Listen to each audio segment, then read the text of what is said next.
Hail and well met. Welcome to the Westgate Irregulars campaign, Book 3, Chapter 11. That does not mean we are filing for bankruptcy. I am Eric Scott, the GM of this campaign. These are the 4 dungeon scrawlers who are with us. Oh man, maybe we are filing for bankruptcy.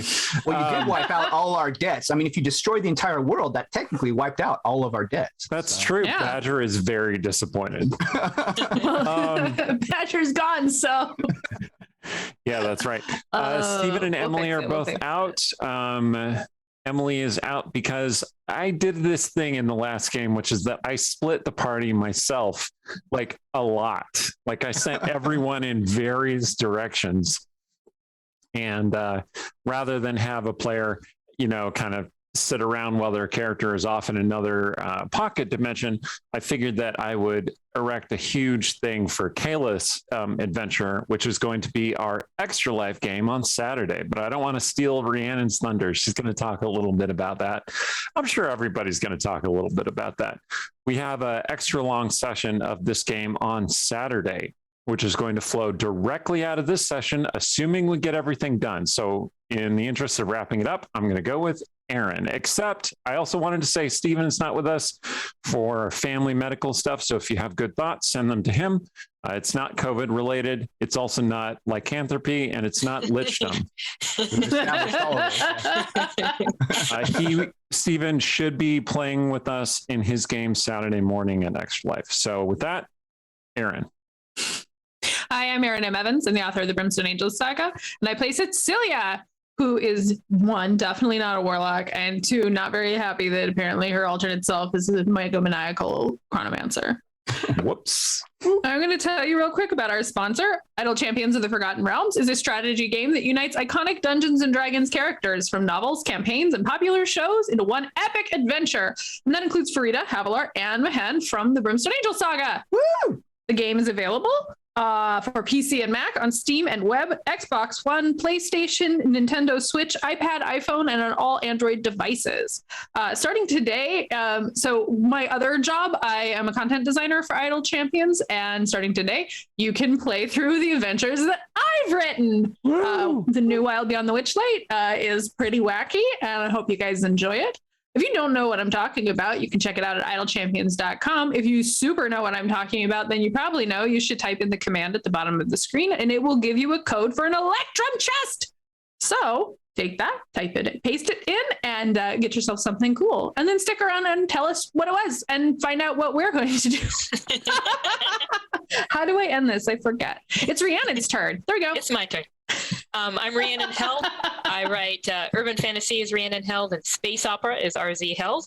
The latest in my space opera is Idyllian, which is a collection of the first 4 novellas, now in print. And I'm going to say a little something about Extra Life, and it is going to be very little because you can type in a command in the chat that I will do in just a second for you to get information about our schedule. And we have all kinds of cool incentives if you donate. And giveaways on Saturday and just all kinds of stuff, but we can always add more. So we're going to be asking at some point if you have any ideas of incentives you would like to see if you want to donate. So be thinking of those. I play Artemisia, half-elf sorcerer who really likes lightning. Hi, I'm Yinging Wang. I play Stong Makguk, the barrel-chested, barrel-wearing, very hairy heir of the Murder Bear tribe. And hi, I'm Randy Henderson. I play Rogar Battle Baron, dwarf cleric, and baby gay. Excellent. Oh, and I just wanted to mention, as I mentioned in the chat, yes, we all have different incentives and stuff on our Extra Life pages. Mine includes both boons and hindrances for the PCs. No, just boons. Don't look at the hindrances. One of which might be the Tarrasque. So I think that's a typo.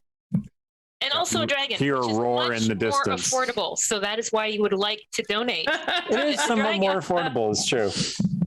Anyway, all right. So when last we left off, you had just rescued Sturge, who was being kept prisoner, unclear, as an old man. Seemed pretty prisonery. He was not having fun. Yeah, it's just kind of like Count of Monte Cristo thing going on with Sturge, and he wants vengeance now. But much of the age fell away from him when he broke free of being bound in that demiplane.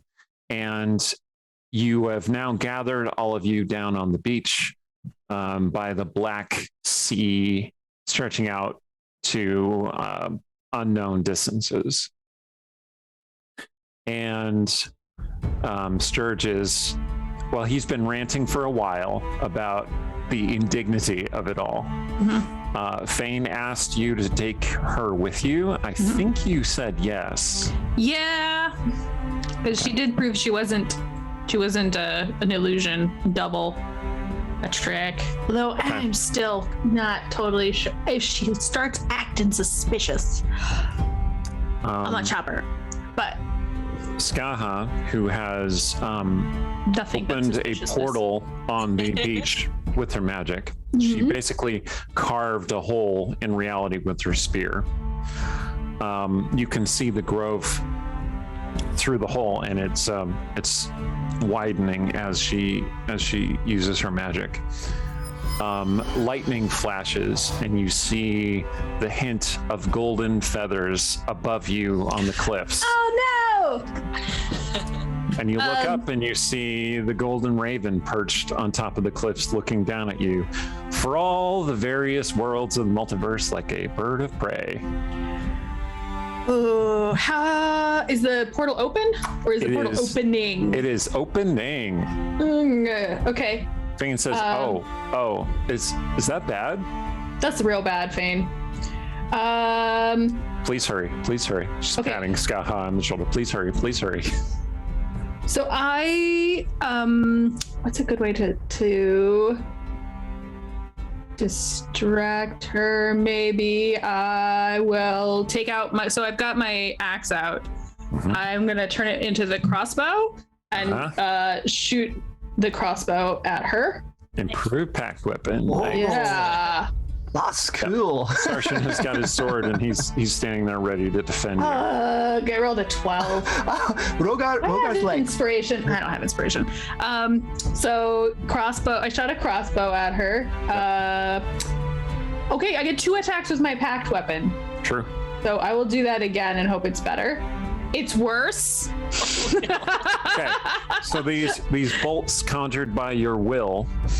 One of them smashes into the stone near her, and the other one she just kind of like leans out of the way and it misses. Cecilia is not going to admit this, but she's really disconcerted by the fact that like that is her body, that is her face under. She's wearing the mask again, I assume. She is, yes. Yeah, this is like not that there is something connecting them. So I think that's what threw her off. Okay. Your attack has drawn Skaha's attention to what's going on, and she looks up and she sees the golden raven. Say, open the portal, open the portal, open the portal. And she kind of just swings her spear faster, and it just slashes open, kind of a rough diagonal slash in reality, and the portal slips open farther, large enough for you to slip through. Okay, I'm gonna shove Sarsen through, and anybody else I can like push. Sarshan is going, I shall wait until last to protect you. Why? No. Okay. Yeah, you all go through the portal. Who goes last? I feel like Cecilia's would try to go last, but I have a suspicion the Spear Witch would make this into a you kind of thing. And if she does that, Cecilia's just gonna jump in. Okay. Yes, you are standing there with the Spear Witch, and she's holding the portal open. Also, potentially, we didn't see where Sturge went. But that's a DM and absent Steven question. Let me just roll a stealth check for Sturge. I have rolled 20 open so that I could do stealth checks, but you're not necessarily going to need it. Oh, he didn't roll all that high. So yeah, you saw him slip through. He's slipping in his ancient old age. All right, Skaha probably yelling looks down at obscenities you back at the Golden Raven and nods, and she says, "Same time." Same what? Okay, fine. Yeah. All right. So the golden wings unfurl sending a hail of golden feathers in your direction, which streak toward you like thrown knives. Okay. And then you and Skaha go through the portal. Do I need to make a saving throw? She's got to make an attack roll, actually. Okay. Couple attack rolls.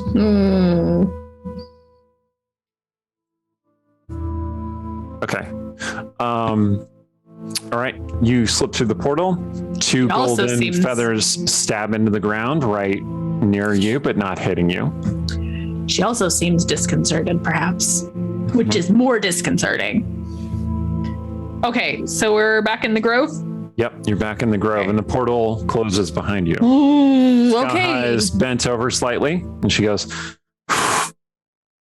well, that was terrifying. Yeah, so it turns out she can tell when we go in those. We have to be really fast. She hasn't followed you to the grove, though. I mean, that's true. You're telling me that isn't entirely the heart of the piercing. I literally don't know. I also just got here.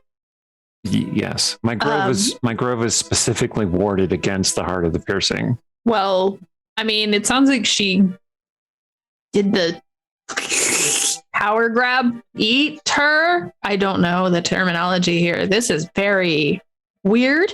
Ruan, who is hugging Rogar, says, "Oh, maybe that's why she's not coming after us."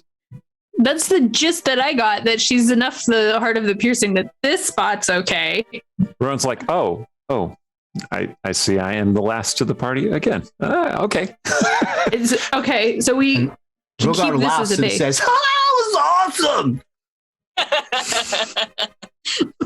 Sturge is there, and he's looking around the grove, and he says, "Yes, this place shall do."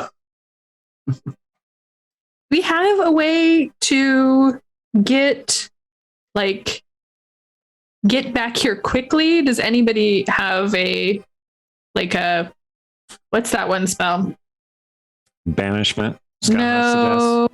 No, I guess we could do that. Oh, I have what I can return to a temple, but this isn't a temple. So could it be a temple?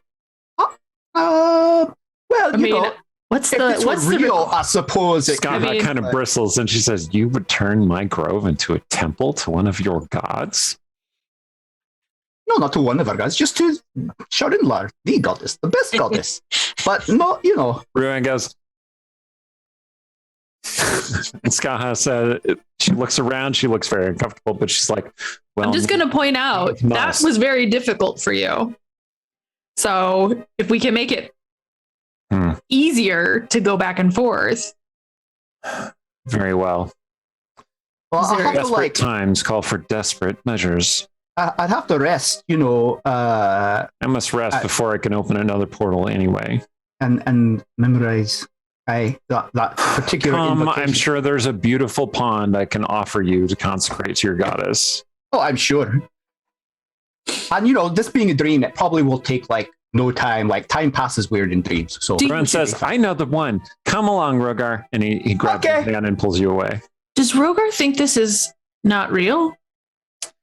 Hard to say, Skaha says. Oh, he's a dwarf. I've never been good at dwarves. Maybe we just gonna let that ride for a little bit, because I don't want to freak him out too bad. Sarshan says, "Yeah, that's probably a good idea. That's very compassionate of you." It's also efficient. But I'm not gonna say that. I'm gonna be like, yep. Mm-hmm. Skaha looks at you, and she has the same expression that you have, which is, yep, she's doing because it's compassionate. Wink. I don't know. Now, yeah. Is this one of those your approval fills me with despair moments? It's one of those don't see through me. You don't know me. Skaha says, "Well, I shall retire as well then. Think on where we will go next." We have to go get Artemisia and Stong and Caliph. Yes, but in what order? And do you know where to go? Maybe Think on it. I think I do. I think I can find Artemisia pretty quick. I feel like. All right. Well, Skaha walks off, and Is she showing me? Is she showing me a Sargent's pond? she really is exhausted. Yeah, That magic took a great deal out of her. like I'm saying, we should do this thing. Like, I don't. Is that bad? Is that different? I mean, I No. don't know why you'd know. I don't know. I don't know why I would know, but I do know one thing. What? I can talk to you about things. You can. You should tell me everything. Oh, my head. Okay, slow down. Maybe not everything all Okay, at once. okay. But here's the Okay. thing, right? She's obviously not going to stop. It wasn't like she went, "Oh, you got me." She tried to kill me in there. That's true. I Or she think tried to that's- kill Skaha. I mean, yeah, I think it might have been a twofer. I don't even know where to start. Like, Sargent hugs Cecilia. Says, "Just relax. We have time." I mean, do we? I'm worried about what's happening in those other pocket until dimensions. he pulls away to arm's length and says, "Well, I mean, until she breaks continuity and reality and comes into the grove anyway. What? It could happen, Is right? that a thing she can do? I don't know. She's a god." What is she trying to do? What is the point of all of this? Oh, right. Yes. Power. But if you mean you specifically, I think she's playing with you. Like, I think she sees you as some kind of weaker version of herself and she's toying with you. Okay. But I don't think that's true. I mean, I'm it's- just saying that's what she thinks. I'm not saying that's what I think. I think that's not completely untrue, obviously. I think she's terrible and you are much better. That's really sweet. She's also entirely capable of splitting me in half and breaking down all of my atoms into nothing. That's probably accurate. But so she just wants power. So she really didn't tell you why she's doing this. Well, not in so many words. Fair. There were let me be clear. There were a lot of words. She monologues a lot. Ugh. Yeah. This is one of the those things I really love about you is that you are not prone to monologuing.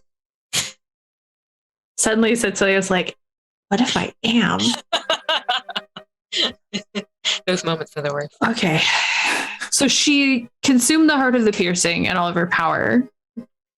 But that's not everything. She's definitely wielding stuff that's bigger than that archfey. Well, she has consumed several yous, yeah. Okay. But that's it? Well, you're the first one she offered to make eternally happy, if that helps. That makes me very concerned. But okay, so Who knows why that mad woman does what she does, Ruan says. weird. That also, like, Cecilia is sort of like, okay, but is that me? Is that at what point? Oh God. Okay, I don't want to think about that. Okay, but that means, her power's finite. It's not like she ate other gods or something.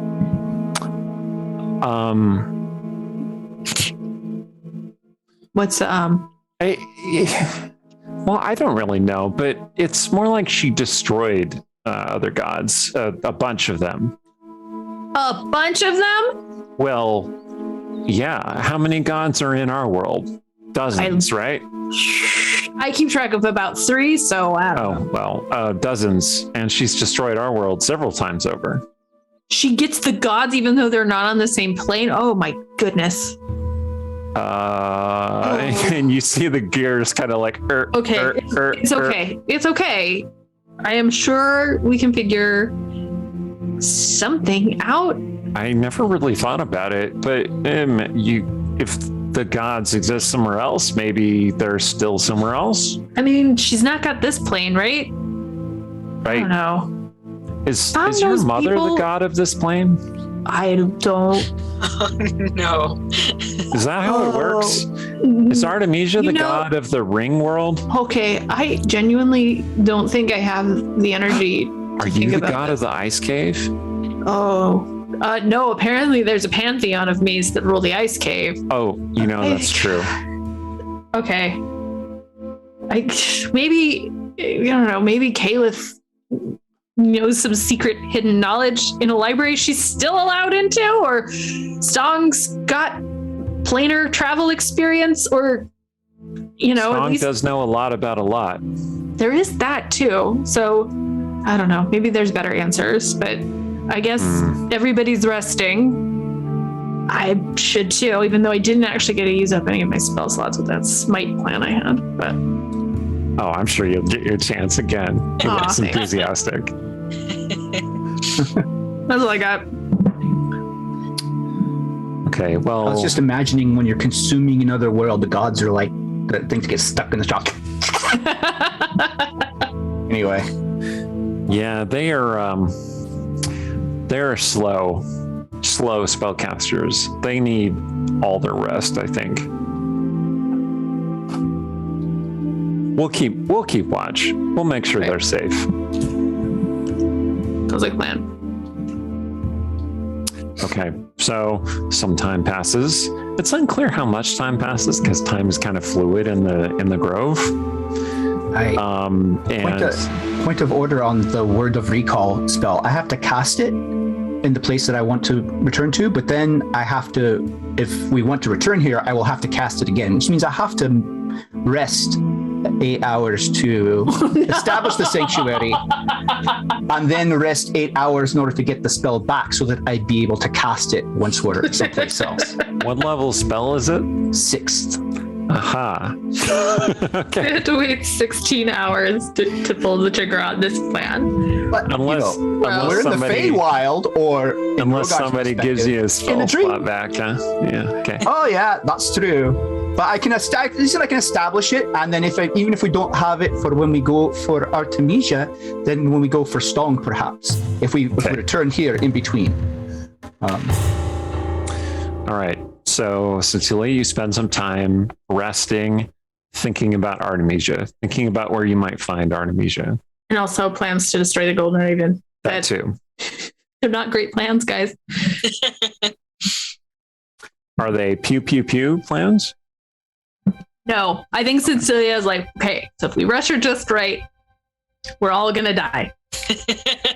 But if we Carson's plan like, really yeah. carefully and we rush her, but we have like a plan where we pin her down and maybe stop her And tickle her? It'll take a little longer to die. Oh,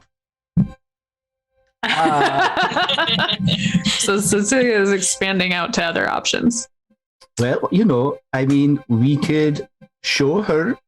I mean, you are a version of her, so we can show that you are a happier, more fulfilled, person than she is. Like she's consumed all of the worlds. She has nothing left to consume except for you. Is she really happier?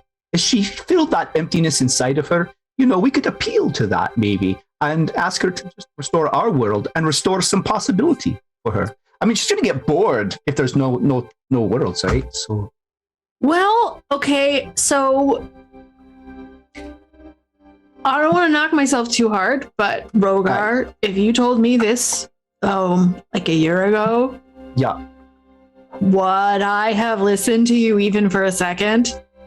Or would I have just kind of put you off and that way, possibly, so she says. yeah, So what you're saying is, or we have possibly to work on her laughed for at you? We have to work on her for a year, is what you're saying. If we, I I think combat she'll. her- I think she'll zap you before that. I don't know. I want to believe it's possible because it's really awful. Like having someone who's this kind of terrible version of you Aye. that everybody wants to kill now, including you. And I would love another answer, but honestly, I don't think she's going to listen.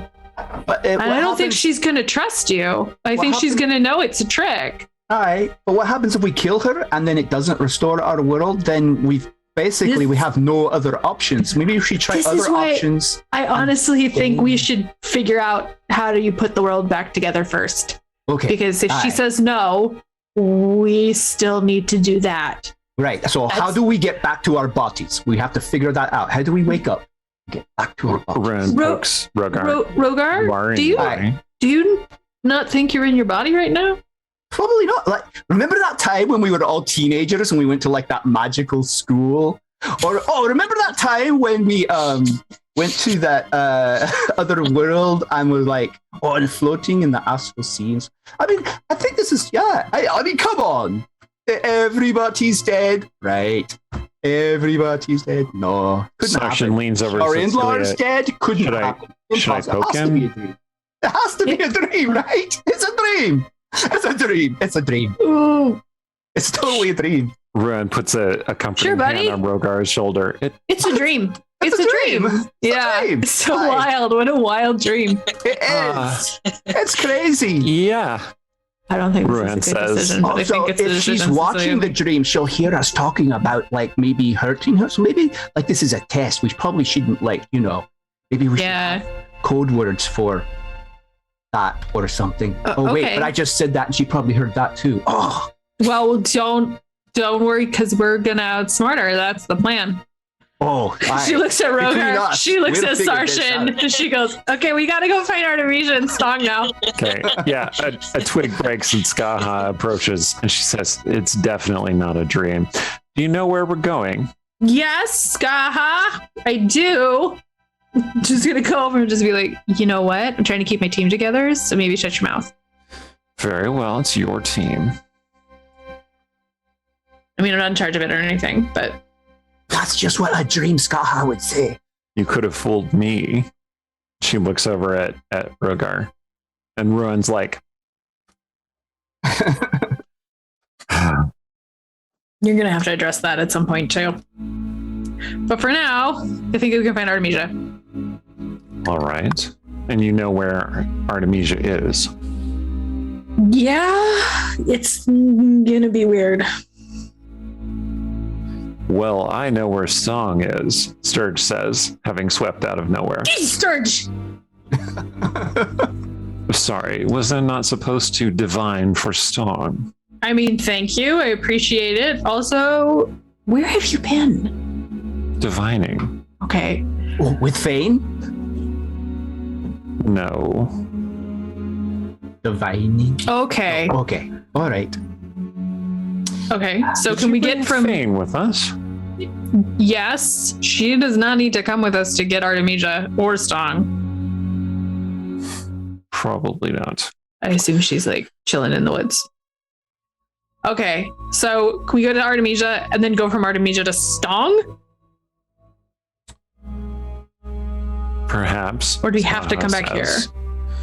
Yeah, it might be safer to come back here if the Golden Raven is chasing us. Yeah, I'm looking at some speeding things up kind of stuff. Well, let's go take care of Artemisia, and then Sturge just found Stong. We can go to get Stong. All right. Very well. Gather in a circle, Skaha says. Okay. So what I'm going to need you to do is make a wisdom check. Okay. This is to determine how well you know your sister. You can have advantage because she is your sister, and you have been very close. Is it wisdom or is it insight?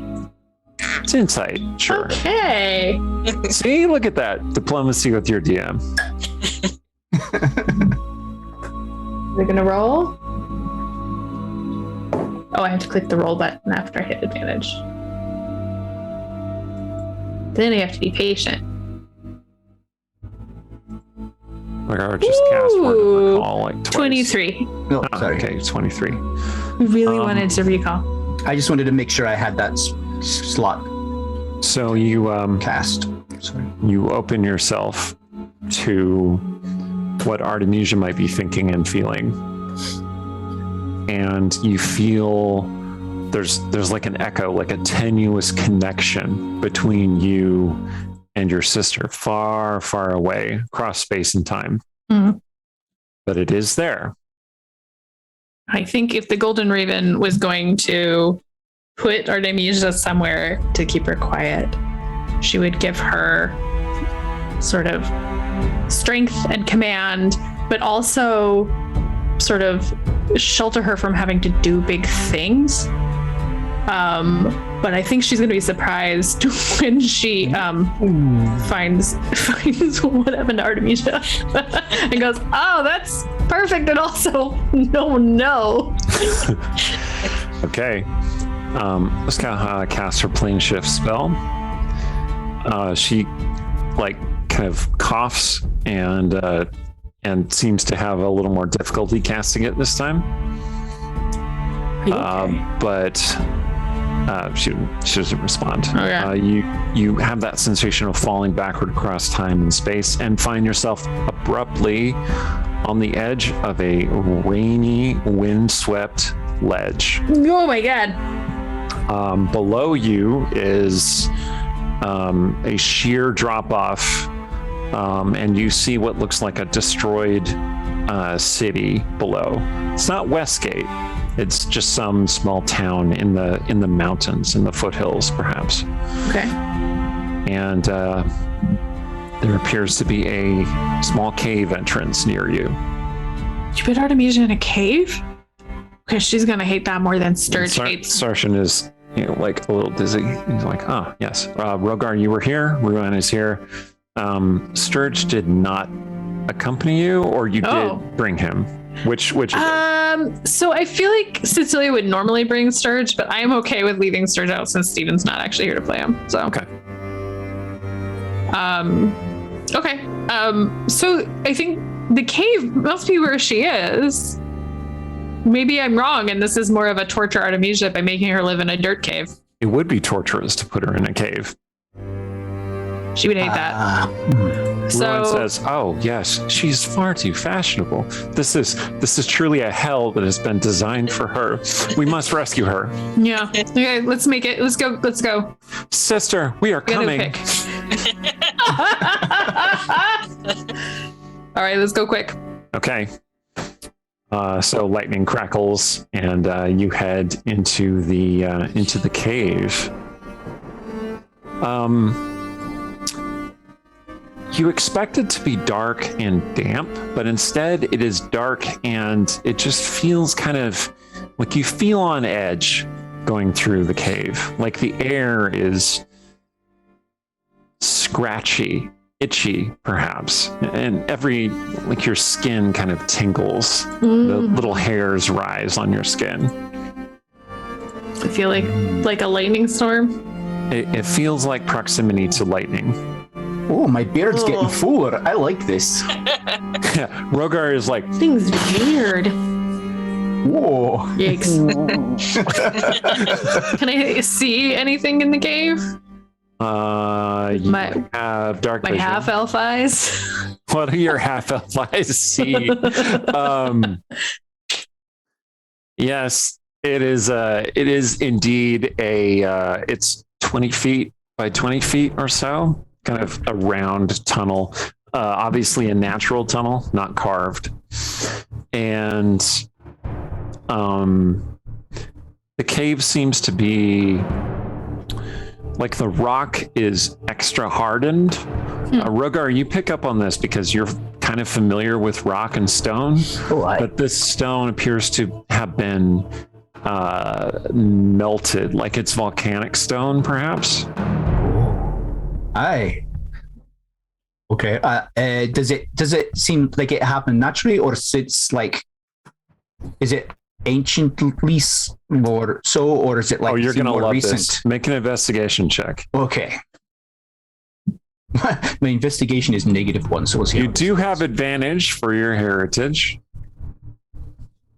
So Okay. you did grow up underground and stuff. Okay. You can't tell. It's definitely volcanic rock, and it's definitely been melted at some point. This is volcanic rock. It's definitely been melted at some point. Okay. Chad is making good jokes out of this. Okay, so yes, you continue on through the cave. You can hear a faint clicking, clattering sound as of many small metallic objects moving. I'm torn. I kind of wanted to call out for Artemisia, but I'm also worried that there's like something in here that's she's hiding from. So I'm not sure. I feel like Cecilia would think about it and then set it aside and keep going, like looking out for some kind of cave monster. Yeah. Even though Aaron did see what's in there. So. Okay, so Skaha says this is not promising. We need to go fast because the Golden Raven could show up at any second. So less staring at the rocks and more walking. I'm just gonna like book it down the cave. Yes, of course. And then it is at that point that your foot comes down on something small and metallic. Mm-hmm. You move your boot, and in your dark vision, you can see the dim outline of a coin of some kind, a metal coin. Pick it up. That's lucky. Well, okay. It tastes like gold. I wasn't gonna put it in my mouth. Okay. But maybe. Sorry, you're not Stong. That's right. Stong probably would have tasted it, definitely. That's true, but I don't know that Stong would have tasted it to see if it was gold, would he? Just because. Yeah, just because. Just okay. For the experience. Okay, so we got a gold coin. So like Cecilia, you turn to look at the rest of the group. You're like, hey, look what I found. And you see they're all just staring. Specifically Skaha, she's staring past you, and you see that her eyes are glowing faintly green. And she's holding up her spear to keep Ruan and Rogar from stepping forward. Is there like a ledge or something that I'm not? She says, "Daughter." Can I cast Armor of Agathis before I turn around? Yeah. Okay, just in case. Okay, icy armor coats you, and it is at that point that this mountain of coins behind Cecilia bursts open, and a dragon explodes toward the group. Oh no! Holy Morgan's balls! Oh no! And so I guess we're gonna need initiatives. All right, so I will clear the initiative tracker that we have in Roll20. I ended up at Roll20 for this purpose after all. All right. Should I? I'm seeing the ice cave still, is what I see. Yeah. Roll my... Okay, fine. You're not actually, like, we're just theater of the minding it. Oh, gotcha. Okay. All right. Oh, yeah. But I have to be able to select my token to make the... Hold on, Rhiannon. I'm just going to make sure you have your stats. Hold on. Well, I have the D&D Beyond page you sent last time. Oh, do you? Okay. Yeah, use that initiative. What would Stong do if he was confronted with a giant dragon that was maybe one of us? I think he would like have a moment of recognition and then like question like Artemisia and then offer it a hug. Hesitantly?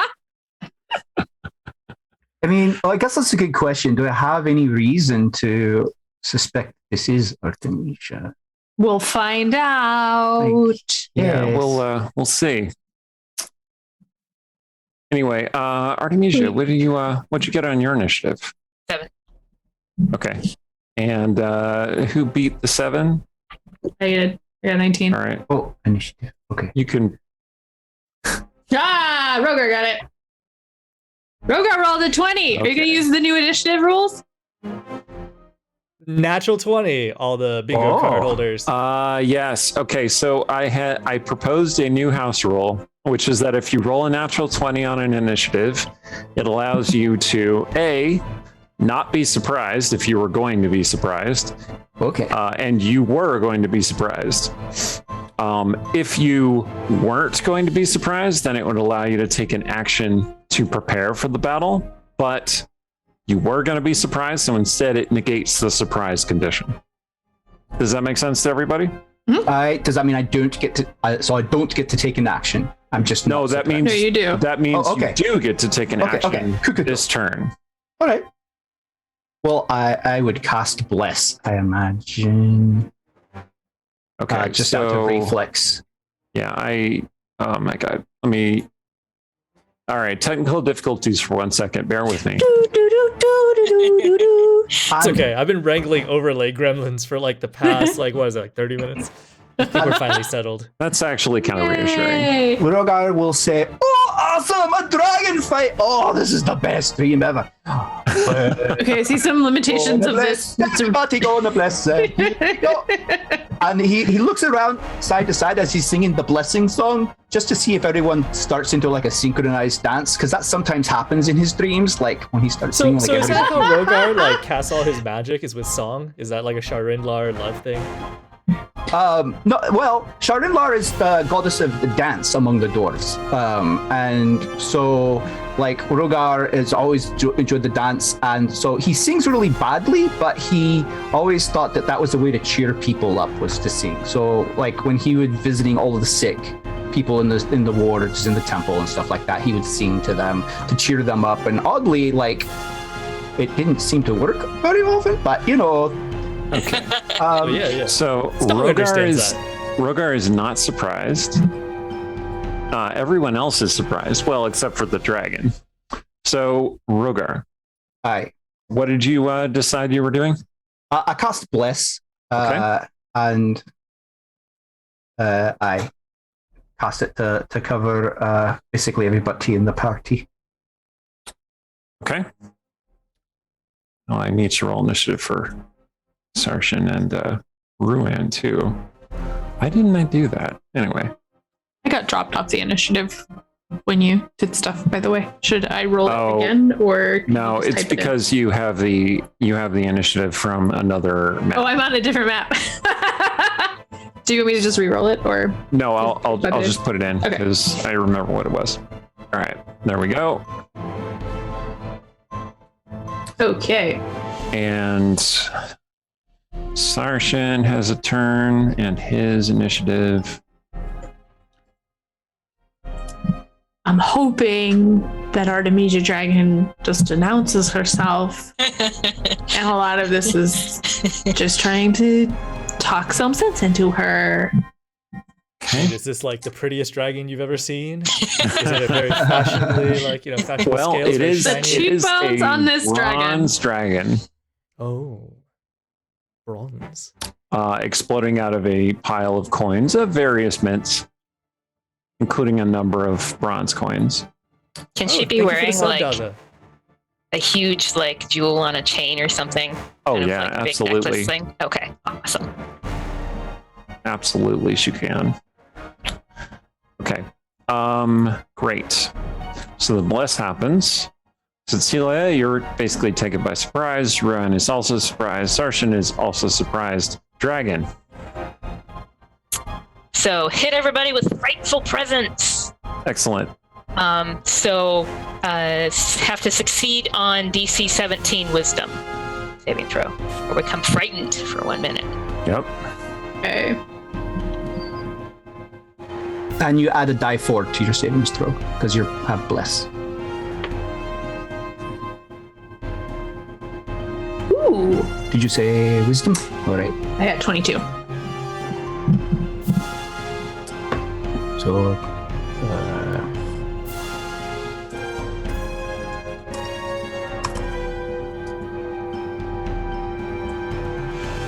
Also, I've seen a lot of very upsetting Nice. stuff today. So while you are within 10 feet of Sarshan, you also gain a static +4 bonus on all saving throws. well, handy dandy. Does that stack with the bless? So Oh yeah. we get two die 4. Oh, excellent. No, just 4 and then D4. Oh, okay.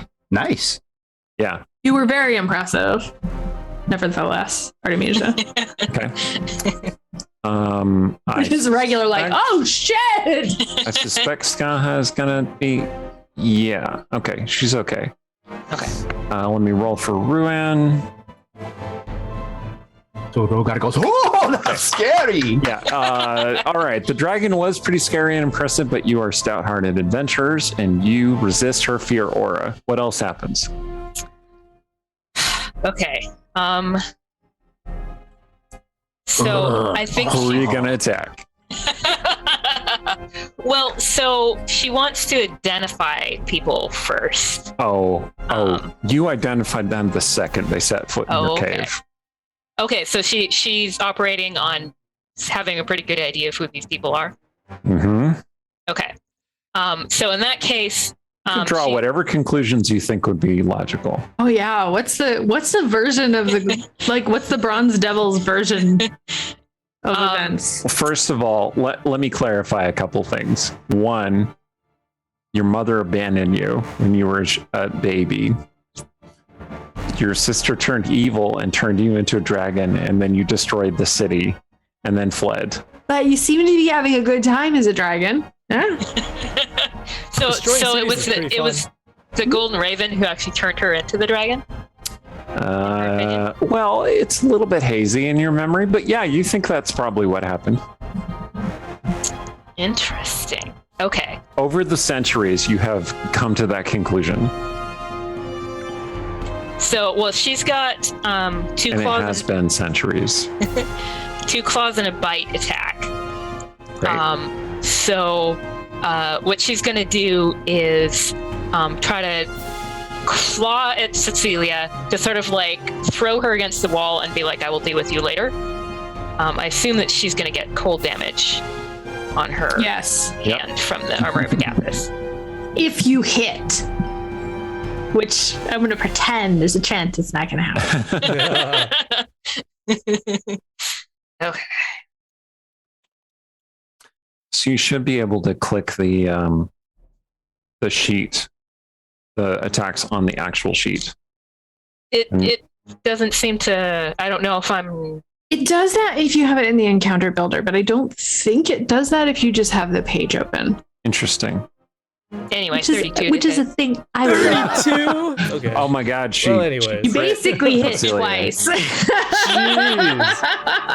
Well, she crits Okay. Cecilia, so Yeah. let's be clear about that. Yeah, so give me some damage. You get 25 cold damage when you hit it, but I don't think that's Okay.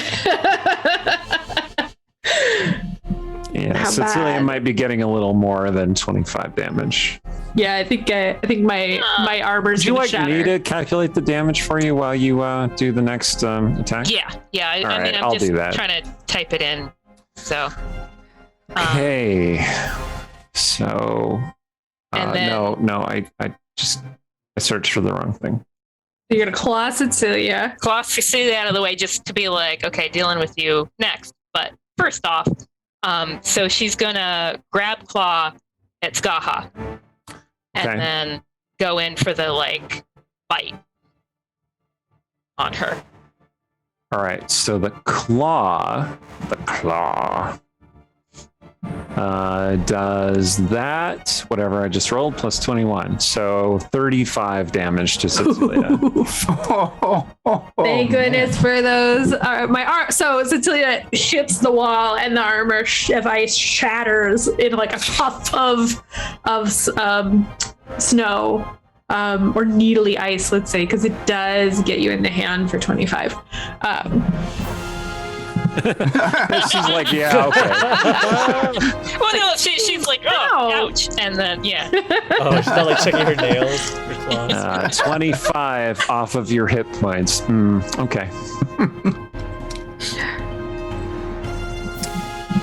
So, But boy, I'm glad I did that first. So Yes, chat. Exploding crits from a dragon. Sure enough. Okay. oh, all right. So, all right. Then you bid at Skaha, and what was your attack roll for that? that is well. So first, she doesn't want to like kill Skaha. She wants to like monologue at her. Speaking of monologuing, Yeah. so she's like trying to grab her and then like sort of like bite her shoulder or something. So she's not like trying to bite her. Hit her arm up. No, I mean, don't do that.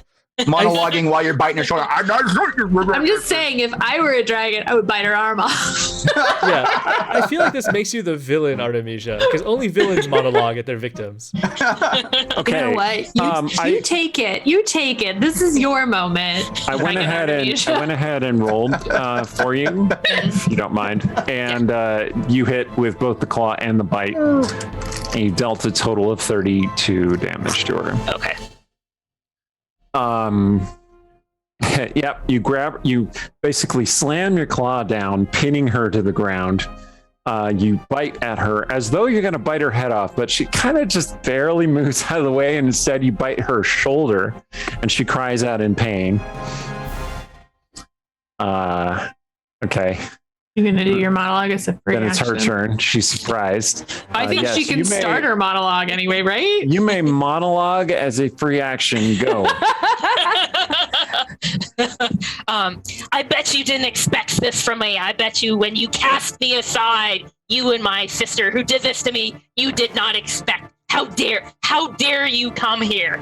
How dare you come here? It was always about my sister. You only loved my sister and you cast me aside, but look at me now. I can defeat you and my sister, both of you. Oh man. Okay. Is that all in Draconic, or can we No, understand that? she's talking in common. I was gonna say, I think she wants her to hear all of that. Oh yes. It's very loud and guttural, but it is common.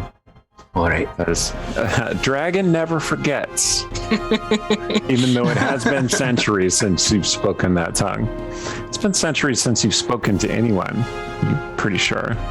Like when Lilton came to attempt a conversation with you, you just bit him in half. So maybe that was a tactical error. All right, it's round 2. Rogar. So Rogar realizes, I think it's safe to say that this is Artemisia, based on what she just said. Or we have another sister in the mix. Oh no. But then, of course, it might be evil Artemisia, because there's evil Cecilia, who's the golden raven. He's not sure. So he casts, he'll attempt to cast blindness on her.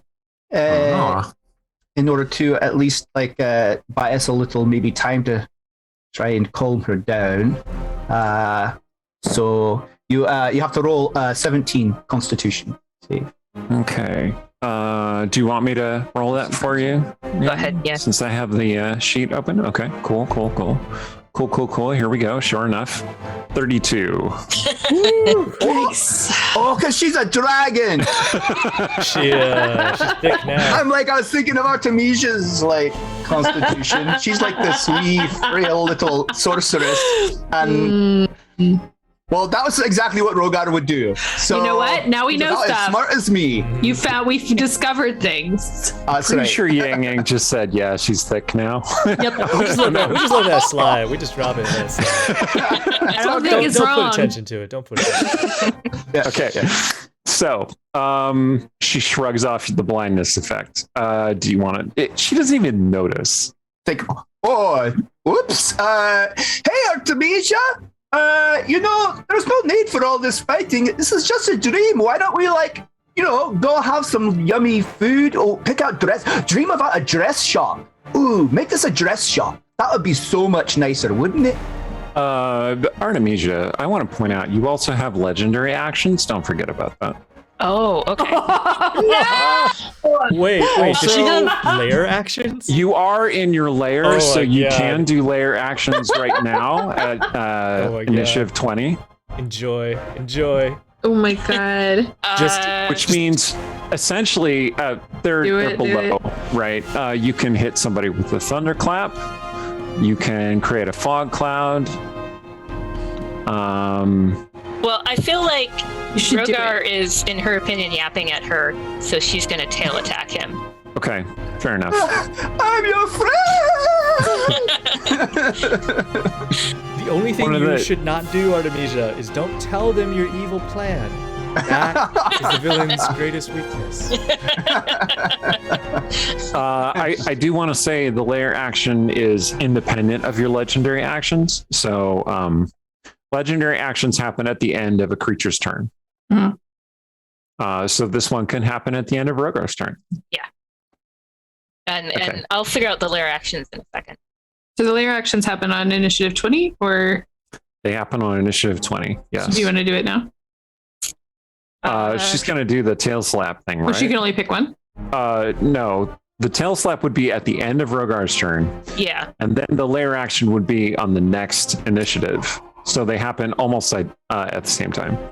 Hey, thanks so much for the resub, Elemental. We really appreciate it. Yay! Very thank you. All right, so I'll roll the tail swipe for you. And no layer actions currently because Okay. she wants people to pay attention to her. And Okay. fog cloud means they can't see her, and thunderclap would deafen them. And she's not done. Yeah, fair enough. Yeah, 27 to hit you there, Rogar. Well, that hits. All right, 19 bludgeoning damage. All right. And am I slammed against the wall? What happens? I mean, I get hit by Yeah, this you're giant basically dragon tail. you're slammed up against the wall, but you aren't knocked prone or anything. Right. Okay. That's because, I'm good stout, perfect size, low center of gravity. Sure, that's exactly what that means. That's right. Okay. All right. So no layer actions. Cecilia's turn then. Okay. Okay, so she pops back up. Oh goodness. She doesn't particularly want to hurt Artemisia, but also she needs her to slow down. Let me see.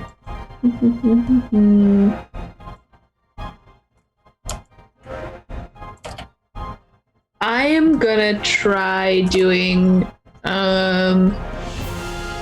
Mind Sliver on her. Okay. So you need to make a saving throw, an intelligence saving throw of 18. Okay. You want me to roll that for you, Rhiannon?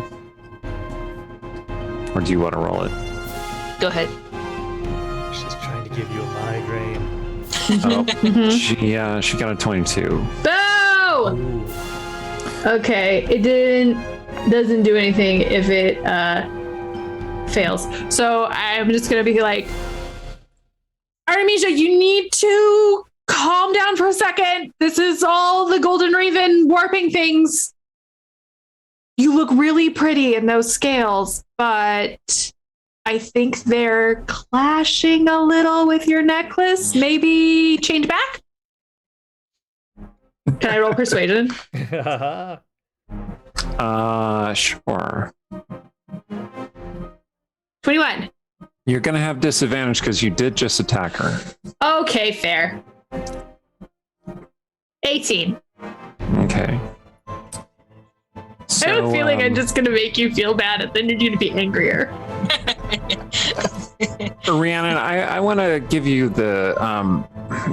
a sense of this. You do have an insight of +10, so Okay.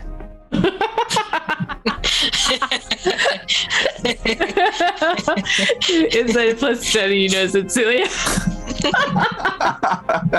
You're mad at me. I mean, if it hadn't been centuries since you last saw Cecilia, you would probably have advantage on your rolls to resist her persuasion. But it has been centuries, and she already had disadvantage. So, anyway, like I said, whenever there's PvP in skill use like this, I always let the defending player decide how it works out based on the offensive player's attempt. So she rolled an 18. How does that work out for you? So Artemisia will not use another legendary action. Oh. Small favors. So she's got Staha. and she's definitely not letting her up. But she's gonna sort of like stand up taller, and her wings are gonna be like totally out.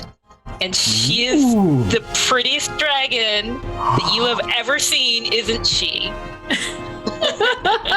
Behold my glory, mortals. Yep. Okay. Okay.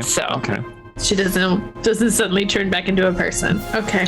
All right. So it's Ruan's turn, and he says, yes, sister, it's us. Please stop fighting us. You are very pretty, very beautiful, and majestic. And he is going to attempt a persuasion check of his own. Mm-hmm. Yeah, he did pretty well, actually. You haven't heard that voice in a long time. I was going to say, does she remember him? You want to make a knowledge history check to see if you remember your brother? I mean, I rolled pretty high. Okay. I only rolled an 11 for you, but like...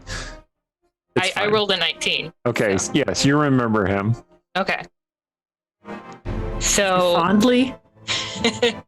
she's giving him the side eye.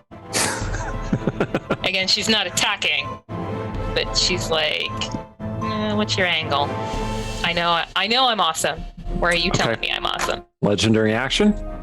No. Okay. Do note that the wing attack might be yes. make a lot of sense. That does make sense. Okay. So everyone within 10 feet must succeed on DC 20 dexterity or everybody. No. Oh no. bludgeoning damage and be knocked prone. That's right. I did not make it. Savings throw or just ability? Yeah, dex saving throw. Although remember, when you're that close to Sarshan, you do get +4 on your saves. Oh, Less effect still. 21.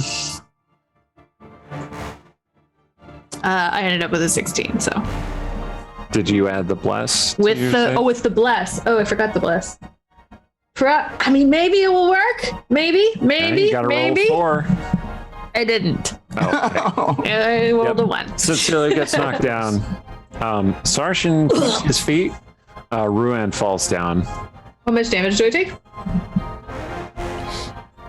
Let's see. The wing attack is 2d6 plus 9 bludgeoning damage. Oof. Wow! Whoa. Whoosh over me, my beard No, goes. I rolled a natural 20, but oh no, I just rolled. Why is it green? Anyway, 20 bludgeoning damage. Ugh. Guys, I don't feel very well. Sorry. Okay, it's Sarshan's turn. He's gonna go over and heal Cecilia. He's like, "Are you all right?" I don't want to point this out, but just based on where we are, Artemisia doesn't get an opportunity attack, right? You could take an opportunity attack if you want to, Artemisia. I mean, I don't want to make you an evil dragon, but someone's paying attention to your sister right now. Right. Someone's trying to help your sister. Oh my god. That's a very excellent point. I just I just enjoy, I'm enjoying this character moment, and I enjoy continuity. Someone's paying attention to your sister right now. Okay, I think she's gonna tail him. Okay. Just to basically to get him away from Cecilia. Let's see. And then she's gonna yell "Don't pay attention to her. She's not the important one here. I am much more powerful than her. Pay attention to me." Yeah, that 25 is definitely gonna hit Sarshan. Okay, so yeah, your tail snakes out and smacks him. A good one. Takes 14 points of damage. That doesn't stop him from casting his curative spell on Cecilia. Cecilia, you regain 19 hit points. But he is not particularly happy about that. right. That was his turn. Okay, Dragon's turn. Oh, did you want to? Oh, you had used up all your legendary actions, right? Because the wing attack is 2. So, yes, it's Small favors. yeah. You couldn't hit Sergeant again. Okay. Okay, so I mean, so she wants Skaha to answer rather than just like, because I mean, that was the thing with Lilton. Like, she shredded him and then he was gone, and it was very disappointing. She wanted him to like beg and plead. So you managed to restrain yourself. Yes. Long enough. Can you fear aura her again, or is that like a one-time thing? I mean, it's frightful presence. If you succeed on your saves, you're immune to it for 24 hours. Oh, okay. Oh, okay. So it's that kind of thing. So Skaha doesn't appear to be just petrified by your frightening presence, but like you're still holding her down with your claw, which is frightening. And I bit her shoulder. Yeah. So it hasn't been her turn yet. That's the funny thing. Like, her turn is next. Well, okay, so Artemisia, I got lightning, don't I? Somewhere. You do have a breath weapon. Yes. So she is going to lightning sort of over to the wall, not on any nice painting or anything. One of the paintings that's kind of ugly. She wanted to replace it anyway. This cave is adorned with paintings and tapestries and all things beautiful. So one of the lesser ones, she'll like lightning the crap out of that. Just destroy it with your breath weapon. With my breath weapon. And then cool. She's gonna like yell at Skaha and be like, well, I hold your life in my hands. Are you not going to beg me to spare it? Okay, so it is Skaha's turn. All right, she looks up at you and she says, "My daughter, I have failed you.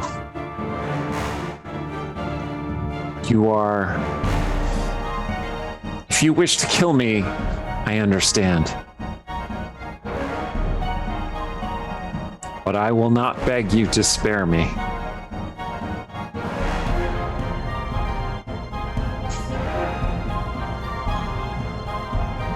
It would not be just for you to spare me."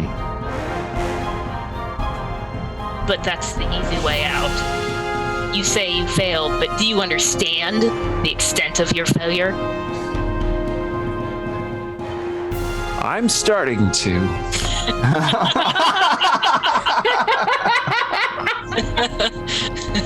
It's one of those moments in the theater when they deliver that line and you're like, yeah. Like, oh, nervous laughter. Shit.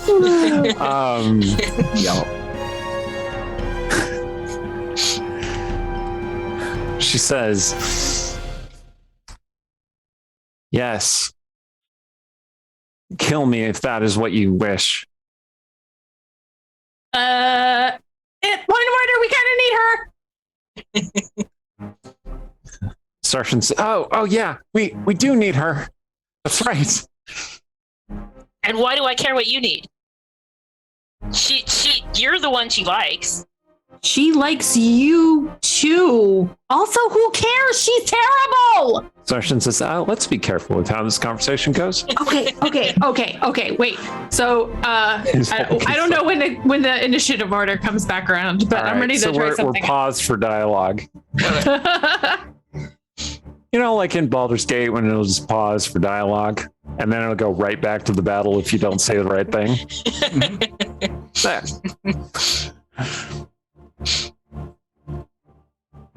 You gonna calm down? What do you want? I want you to come with me and leave this place.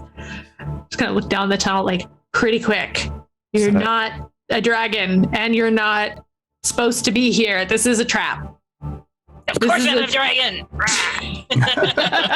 Of course you're a dragon, Ruin says. And he looks over at Cecilia and he's like, oh, be careful, sister. You're my sister, and you have a lot of really wonderful qualities, and none of them involve biting people's heads off. That's a pretty bad quality, Sergeant adds. You are patient, and you are... There's a word and I'm forgetting it because there's a dragon leaning over me. You're really disciplined. You're good at focusing and getting stuff done. And people don't appreciate you enough. That's true. You've got a really good eye. Just gonna like stand up and like move a little closer. She is putting her wings down, sort of like settling them. And you're really good at talking to people, especially when they need a certain kind of understanding. You understand the rules really well, Artemisia. Dragons can't do that. Dragons just stomp everything, right? All right. Well, she looks at Cecilia and then she looks at Skaha, still under the claw. Look at me! Look at me! You want me to let her go, or I can kill her, and then we can. I think you need to let her go because she's the way we get out of here. But you said she was terrible. I mean, I've got my feelings. I think you might remember them. I think maybe we are finding out your feelings are more complicated than you realized. I knew. No one asked me. No one listens. Okay, well, fair. Clearly, we need to have a bigger conversation. She's gonna. Don't say bigger, Ruin says. Helpfully. She's gonna at least lift her claw up and see what Skaha does. If Skaha makes any threatening motion towards her, then it's going back down. Yeah, Skaha doesn't move. She's looking at Cecilia very directly. Ska, do you think you can get everybody back? Okay. She's very large. Yeah. Well, It'd be difficult to fit through the portal in that form. I could maybe try my. Well, we do have. Well, so I'm going to try to banish me and Artemisia and see if she turns up as Artemisia in the grove. That's what Cecilia's plan is right now. So I think in this, all of this, like the logistics conversation starts. She goes, "Not banish."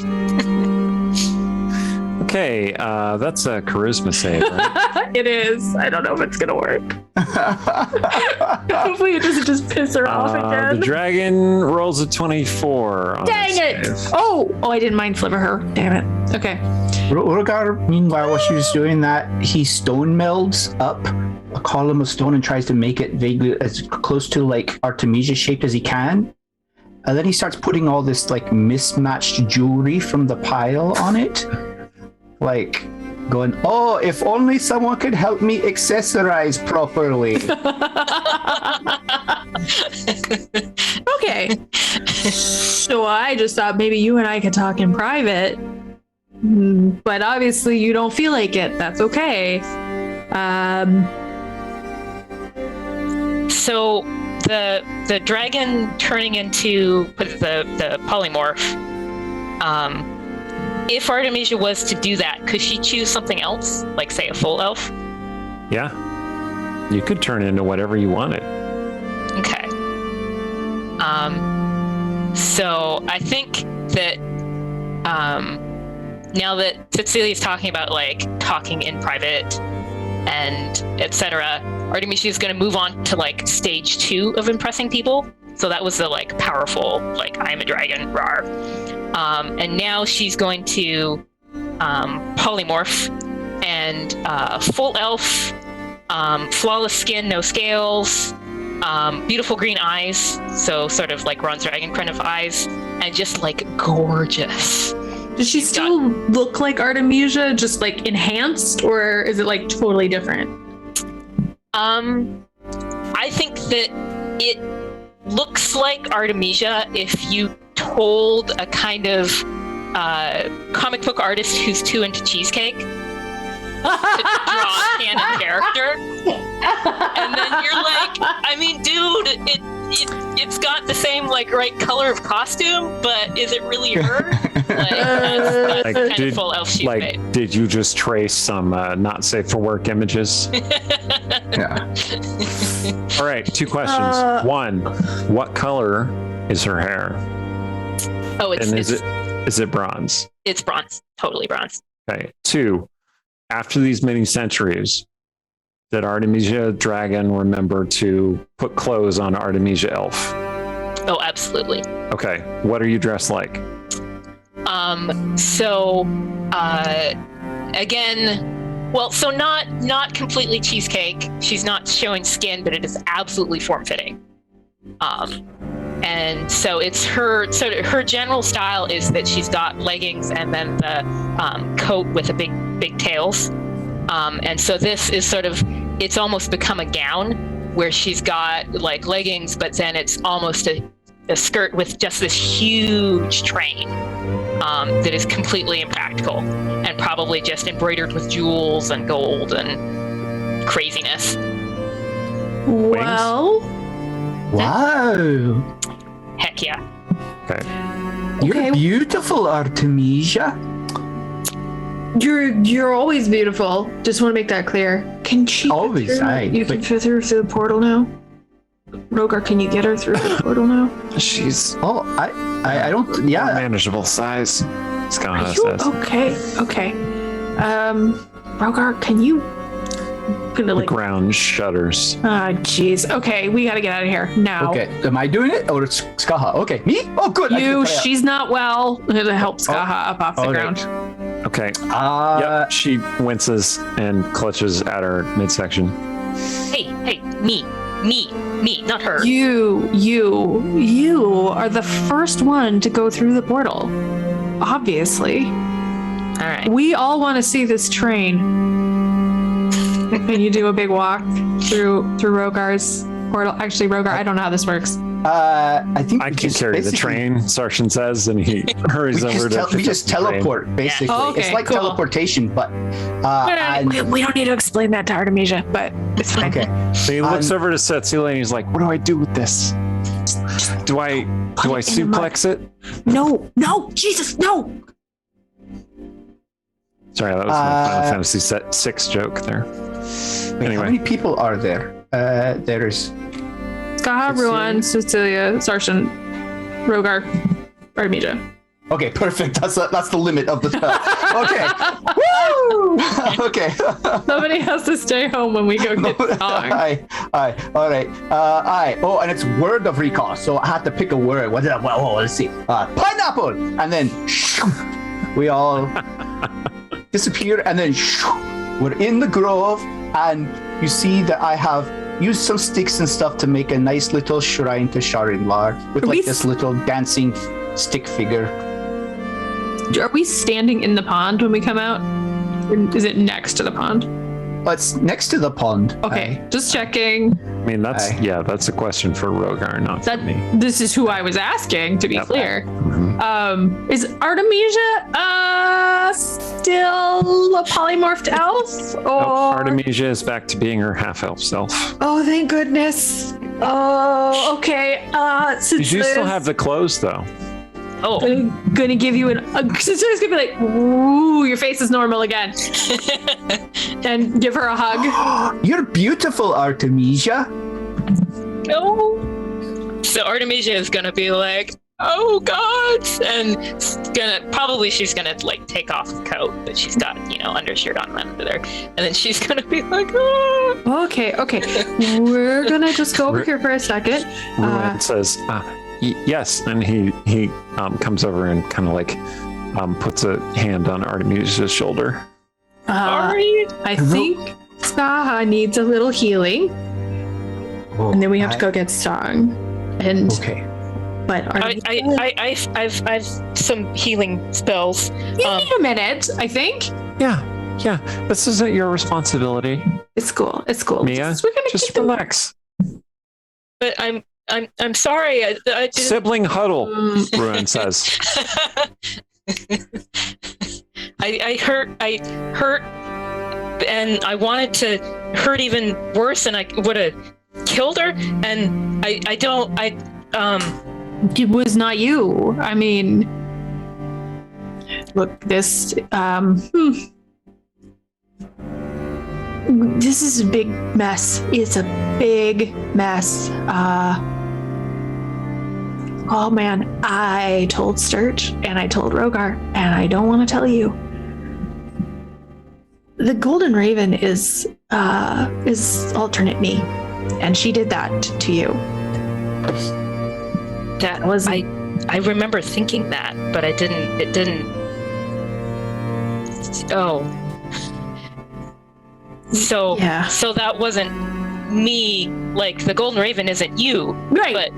It's neither of us. It's okay. Yes, it's neither of us. Yeah, it's something's wrong with those people. Yes. Yeah. They're totally out of their heads. Yes, Ruin says totally insane. Absolutely. They're not real. This pack, we're real. Yeah. Yeah, pack is kind of the magic word to Artemisia. She's actually going to stop, and then kind of sort of embrace them in return at that point. Group hug. Okay, I found Sturge, and we found you. We still have to get Stong. We have to get Caliph. I feel like I can't find Caliph. I would really like to find Caliph, because I feel like if one of us has, some secret arcane knowledge and a ruthless plan to take down a power that's way bigger than us, I feel like it's Caliph. But I keep trying to figure out where she is, and I can't. I kind of regret not talking to her more when she came back. Mm-hmm. But You're right. Bone rings really freak me out.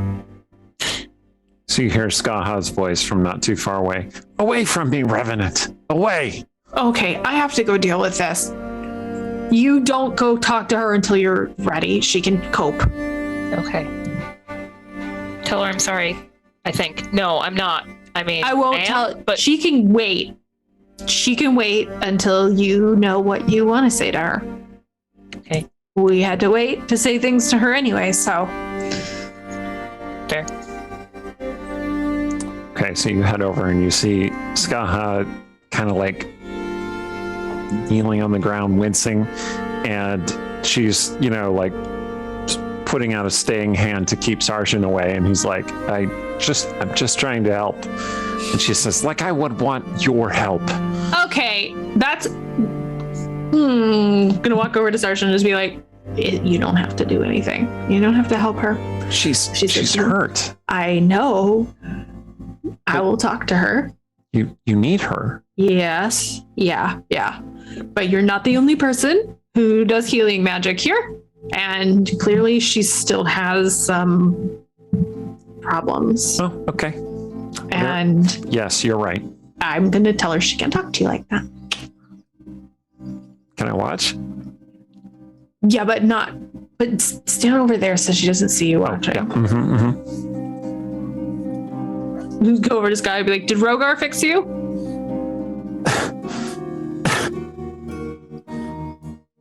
No. No, clearly not. I think maybe you told him to go away too. Am I right? Don't need his help. Yeah, I'm going to argue with you there, because clearly this is not your standard operating system. You don't know anything about me. Yeah, whose fault is that? It's my fault. And I need you to be able to stand up and breathe. So if you feel bad about that, take the healing. Roll persuasion check.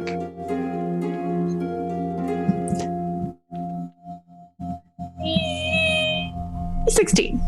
Okay. Am I still blessed? Can I add to that? I don't know if bless. Oh, bless is just for saving skill throws, checks. huh? It's saving throws and attack rolls, I think. Okay. Yeah. So if you want to attack, Fair. all right. Attack her with my convincingness. Charisma attack. All right. That is kind of what your axe is, really. Anyway, so she goes, and her shoulders relax, and she moves aside her cloak, and you see this golden feather shaped like a dagger that's just like stuck through her Is that side. just been in you? Yes. I didn't think you would particularly care one way or another. We've established that, I'm very utilitarian like this. I'm going to go try to pull it out. Yeah. Okay. Make a strength medicine check, please. What does that mean? So that means if you're trained in medicine, you can add your proficiency bonus. Oh, it's not Otherwise, I it's just just roll a strength strength. check. Okay. Well, You punch her back to health. I rolled a 1. Hey, I punch her back in the wind. strength medicine is for these kind of things. It's for pulling out pieces of shrapnel, cracking open rib cages, etc. Well, Getting I went broken bones. Rib cages. I'm gonna heal you. I'm gonna heal you real fast. Don't worry, I have the shiv of Don't worry, healing. I'm trained. I'm just gonna do some Oh open my heart God. surgery in this fantasy. Just put me on the do not operate list for strength surgery. Thank you. Strength medicine. So I rolled a 1. it looks like you rolled a strength saving throw. What? Oops, I'm sorry. Well, in that case, I rolled a 4. All right, so you start pulling on it, and she's like, "No, no, no." No. Okay. You can't walk around like that. This looks familiar. Does this look familiar? Am I wrong? Oh my god. Sorry, I keep fixating on the straight surgery. I just really want to see a series of like a barbarian surgeon, like traveling across the land, Okay. A solving barbarian medical chiropractor. emergencies. A Yeah. barbarian chiropractor. The strength is part of it, okay, but then you need some dexterity too, and some wisdom too. But he's Just like, saying, "We're surgery losing is the victim," complicated. and then he rages out and gets advantage on his strength medicine check. I think it'd just be amazing. Hey, Oh. so Skaha says, if you really want to pull it out, bring your muscular man over here. Don't say it like that. Sarshan? Would you prefer me to call him your lover? You could just say Sarshan. That's really easy. It's Sarshan. not even as many syllables. You're right. Sarshan. You know, holler for Yep, Sarshan. Sarshan comes over. He's like, oh, did you do it yet? Can you pull this out? It's Oh, stuck yeah, in pretty of course. far. He reaches in, takes a hold of it. She goes, "Mm." And he's like, oh, it's okay. I won't hurt you. I'll just count to 3. 1, 2. And she's like, ah. Okay. This is where I feel like Rogar, like a trained cleric, might be a good thing. Not to dismiss your healing skills, Sarshan. Just he also maybe needs to get some points with her. He's holding the blood smeared golden feather, and he's like, oh. I'm gonna take that. That's okay. I'm gonna take that. Yep. He kind of shaking his hand, just shaking slightly, and he just gives it over to I'm you. gonna take it, and I'll take his hand and I'll give it a squeeze because that's upsetting. But okay. And It's if just trauma is what this is. yeah. Just go put your feet in the pool. Maybe I'll come. I'll come find you. It's a good idea. I didn't wear shoes. Perfect. Thinking ahead, he heads off. So your entire life has been planned for this moment where you can put your feet in the pool. I was gonna say, like you think that he was like pulling a trick on her, but really he just couldn't remember what came after 2, so he was like, yank. All right, Rogar, you're gonna do some healing on Skaha. Hi, Yeah, may she's I- in too much pain to stop you at this point. well, do I have your consent to lay healing hands on you? I give you consent in her place. Well, I have okay. power of attorney. All right. Well, she is my daughter. If anyone's going to make decisions for me, I suppose it would be her. All right. 29 points of. Okay. Yeah, you heal her somewhat. That wound starts closing. She breathes a little easier. Looking at this feather, can I? Is there anything I can figure out from it? Like, does it have any listening devices on it, for example? Make an Arcana check. Does appear to be magical. You have your little magical sight, so 13. 13. Okay. No, you're pretty sure it would just be like a magical piercing weapon. Okay. And now that it's no longer in its target, it starts to break down, like it starts to tarnish. So And you think it's gonna rot away. I don't want to point at this if it's not actually related, but does this look like Kayla's feathers? It does. Okay. But Kayla's wings were just her wings, right? As far as you remember. Okay. The golden raven like steal them off. Did the golden raven steal Kayla's? Okay, I'm gonna go find Sarshan and ask him this. Rogar wants to talk briefly with Artemisia. Yeah.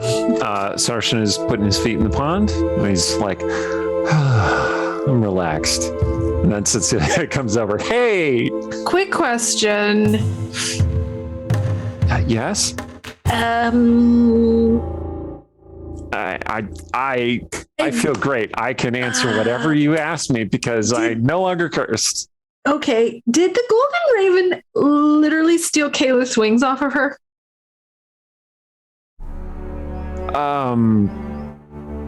Oh, he looks aside. He says, yes. My God! Just keeps getting worse. You encountered her, right? I didn't. What? The witch of dread. Just gonna lean back over her shoulder and be like, you guys found Kayla's alternate Kayla? Yes. Your friend became one of her witches, and the bargain that they struck involved her cutting off your friend's wings. Oh my God. It was terrible. Yes, Sarshan says. Wow, okay.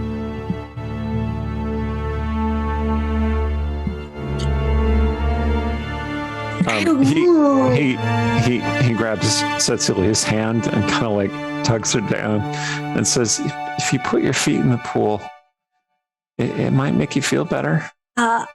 Okay. I don't have a better option right now. I think we need a minute before we can go get stung. Or are we ready to go get stung? Because I'm sure Skaha will have to rest. Okay. Taking a long break would be good. Yeah, maybe it's time for us to take a break. Yeah, I've been trying to move us that way. Okay. There we go. Yang, queue us up for 10 minutes. During the break, chat, feel free to speculate on what other horrible thing the Golden Raven might have done. And what incentives you want. And what incentive you would like from the Scrawlers.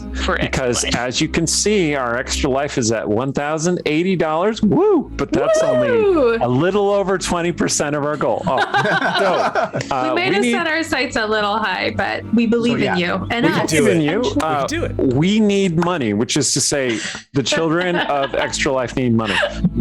Let me be clear. None of this money goes to us. All of it is entirely tax deductible. All of it is entirely donated. So it just goes straight through to the Extra Life organization and then to the hospitals.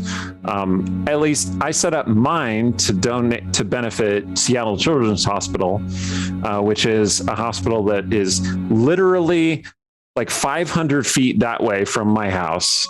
And it specializes in care for children here in the greater Seattle area. And beyond. My son has a genetic disorder And a lot of his treatment has been at Seattle Children's Hospital, which is where I also learned that children from as far away as Idaho and Montana are flown in for special treatments and operations. So they do a lot of really amazing work for a very large area in the Pacific Northwest. Sorry, it's a little emotional. So that's what your money helps them provide, is things for kids throughout the area, not only treatment and research, but also things for families who are going through really tough, really tough experiences. It's a really good charity. Definitely help us out. Help them out if you can. And we're going to go to our break. So thank you all. Stick around. Don't go anywhere. And we'll see you in 10 minutes. And we're back. Welcome back. After, sorry, I just blew my nose, and I have that very like cartoonish, like honk honk sort of nose blow sound. So made everybody laugh. Okay, so yeah. So an extended rest happens. You take some time. You heal. You recover some spell slots. Rogar is going to bless some water from the Grove's pool.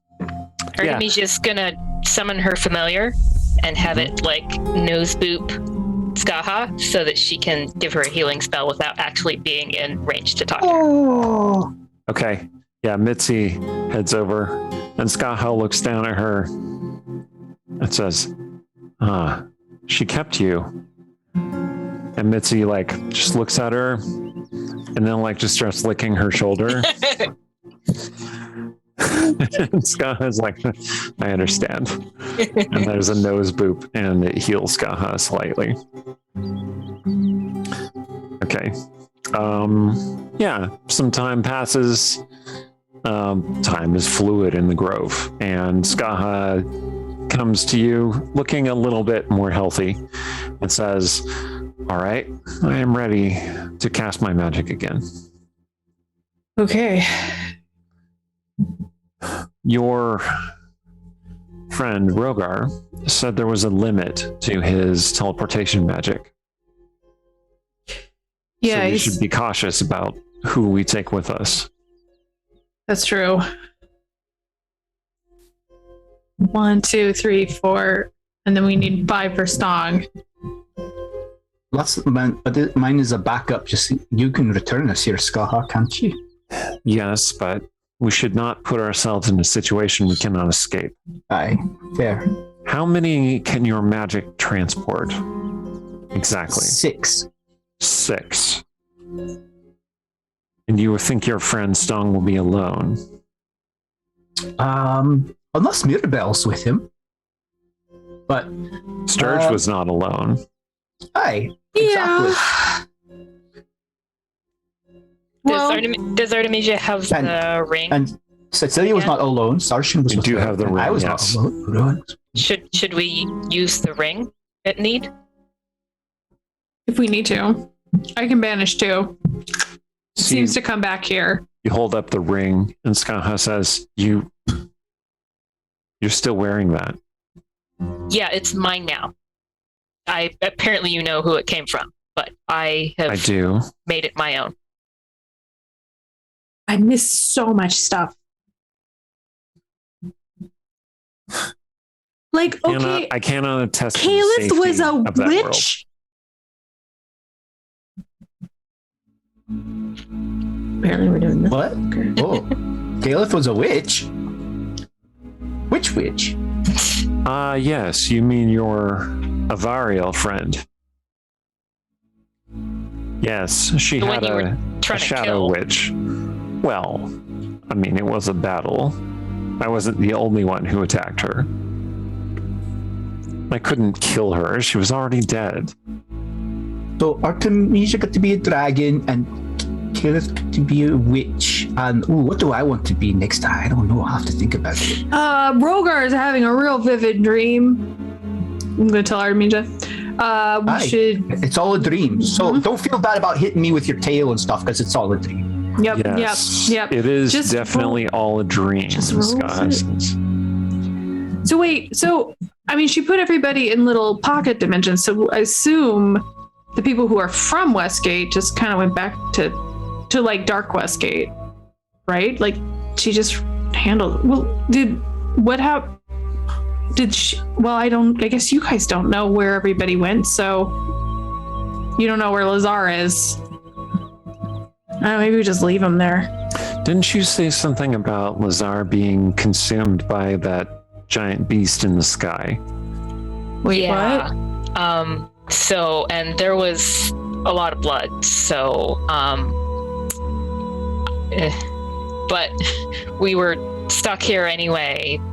So, sorry. He's dead? That's what I saw. But that one is dead. The one that came with us, but maybe there are others. Yeah.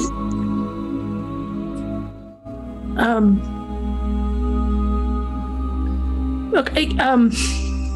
That was just going to happen, wasn't it? That was basically what's going to happen. That was the plan. So someone's going to have to tell Serge he doesn't get to do it. Let's go get Stong. Sarshan puts a reassuring hand on Cecilia's arm. Doesn't say anything, just being there for support. And Scott Huss says, yes. Again, do we think your friend will be alone? I don't know. I don't know how I'm supposed to know. All of this is a mess. So we can put people, if there are too many, we can put them in the ring. We've got 6 for Rogar. We've got the ring if we need it. I can banish 2. I cannot you can do promise stuff. that the ring will be a safe place. Well, you know what? We have what we have. We are very low of resources. How and do right you now know about the ring? Never mind. That's actually an excellent question. I recognize it.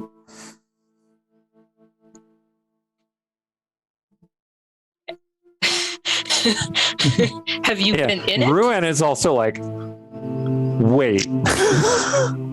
Okay. You're dropping bombshells when we have stuff to do. Yes, it is not important, but I would not trust that ring if it is. I suggest you take the 3 of you, including the dwarf who has the power to bring us back at need, and then 1 other. Well, me. So there should be the 4 of us in case someone else needs to come back. Okay. Your friend Sturge had a companion. True. I'm given to understand that your friend Stong is a very personable. There is a strong possibility he's made multiple friends, but keeping in mind, I don't know how many people in these things are actually real. Well, then he can pick. Exactly. Okay. 6, yes, Dwarf? 6? 6. Human. She's an elf. Elf. Elf. I forgot. Sorry. I kind of love the accidental burn. This is a very strange dream that you were having, Dwarf. Do not dwell upon it. Okay. And Sarshan says, no. No what? And he steps up and he says, Cecilia, I'm not letting you go without me. I need to protect you. Okay. Okay. Yes, you can protect yourself, but I don't want you to go without me. I understand that, and she's just gonna grab his arm. She's gonna be like, I'm not gonna lie, I feel very similarly, but she's not wrong. We have to go get Stong. We don't know if someone's with him. For all we know, Kayla's with him, and that's why I can't find her. And it's not about the fact that I'm a bad friend. Well, I don't understand, but you do usually know what you're talking about, so you might be right. If you want to come and risk I can banish you back here, probably. But I don't actually know if it's going to work again. I don't know why I did that the first time. And it didn't work with Artemisia, so we really didn't test it. You banished us from the ice cave, and we came here. Mm-hmm. But if you Oh banish yeah, we us, ended up go back to the ice cave. if you banish us from somewhere else, we'll go to the ice cave, right? Oh man, I don't know. I mean, if I banish us from a plane that we're not from, we go back to the plane we're from. And then when I banished us from the ice cave, we didn't go back to the plane we're from because it doesn't exist anymore. We came back here. The sergeant's like, So, okay. the ears are like, Fair point. I really don't know where the banishment's going to go except away. So I don't want to Okay. test that on you. He So holds Cecilia's hands. she's gonna. Okay, so he's holding her hands. So I trust you. She's gonna It's say, all right. "Okay, just stay safe. Keep an eye on Sturge because he's doing spooky stuff in the woods." Wait, are we taking Ruin but As leaving is his Sergeant? want. No, No, we're not taking either of them. So you better say goodbye to your boyfriend. Oh, so there's 4 of us going. So we're just in case. I see. Ruin kisses Rogar on the forehead and says, "Be safe." She's also Cecilia is gonna look around and make sure none of you are watching before she kisses Sergeant. Okay. And Rogar says to Ruin, keep an eye on him because, at least the Dream Sergeant apparently killed, the Dream Rogar, and he was like, a servant of the Golden Raven. So just keep an eye on him, aye? That's right. You did mention that. I'll keep an eye on him. Okay. and Artemisia's back at like, we couldn't be banished there because it doesn't exist anymore. And she's like, I'm just gonna hold my trust. Oh shoot, we didn't explain that part. Hit what? Nothing, Rogar. Skaha says, "Well, let's get going, shall we?" Yeah, I'm not gonna make us wait for that explanation. She's just holding her dress up very tightly. Okay, so she starts casting her spell with the limited circle of just the 4 of you. Sergeant is looking very nervous. What's Ruin happening looks very over calm. there? Yang Yang. No, now I'm like trying to think back, like who knows what? Because Raging or Alternate Sorrow told us that the original dimension is no more. So who actually knows you're right. that? So but well, she can But still aren't you be like, Okay, anyways, I'm getting crossed over like who knows what who. I think I because think I was wrong. Yeah. I think everybody knows that at this point. now you're confirmed that Sarah wasn't making it up. Right. There we go. My brain blew up a little with all the alternate peoples and what they know. Right. Well, I made the mistake because of like so. Who knows Okay. what? So you have that sensation of falling backward through the plains, and then you find yourself lying flat on your back on a red, dusty plain, Ugh. Okay. like a cracked, dry, crispy Badlands sort of plain. Oh. So I'm gonna stand up. I'm gonna look around. I'm gonna be like, okay, so the Golden are Raven put... Surrounded by bodies, Oh, fun. just like corpses as far as the eye can see. Because the Golden Raven basically put Artemisia in a place where sort of her insecurities could be blown up into what appears to be strengths, right? I don't know that Sturge's was as poetic. It was more of a prank. So if what's going to be here for Stong is sort of, and now she sees all these bodies and she's thinking of wrong Stong, and she's thinking of, the way the stories Stong's told about his homeland and seeing his mother and going, oh no, can we turn this this strength and this sort of belief in an Orcish warrior that might still reside in him into a torment? Oh God. Okay. Do we see Stong anywhere? Just the corpses. Rogar's first thought is, did we accidentally go to Kalis? Because this looks like she'd really like this. But, I'm not walking around, so. What are the Skaha corpses? says, "This is where your friend Sturge told me to take us." Okay, it feels right. What are the corpses? Are they just... They're mostly kind of like medium-sized creatures, humans, orcs. You think? Oh, okay. A lot of Okay. them are very withered and decayed, though. We have pretty good line of sight in all directions, right? Oh yeah, you Then I'm gonna- you see some broken mountains in the distance in most directions. Then I'm going to shout Stong's name as loud as I can. Oh. And Rogar would cast thaumaturgy and Oh, make hey. his voice really boom There and we go, go. Stong, Stong, Stong, Stong. Do I Okay. hear it? You see these red purple clouds floating above you. The sky is blood red, by the way. Mm-hmm. And you shout, and your voice starts echoing. And Does Stong hear us? in a breath or two, you see these small, dark things, like little points of darkness, detach from the clouds and start approaching you.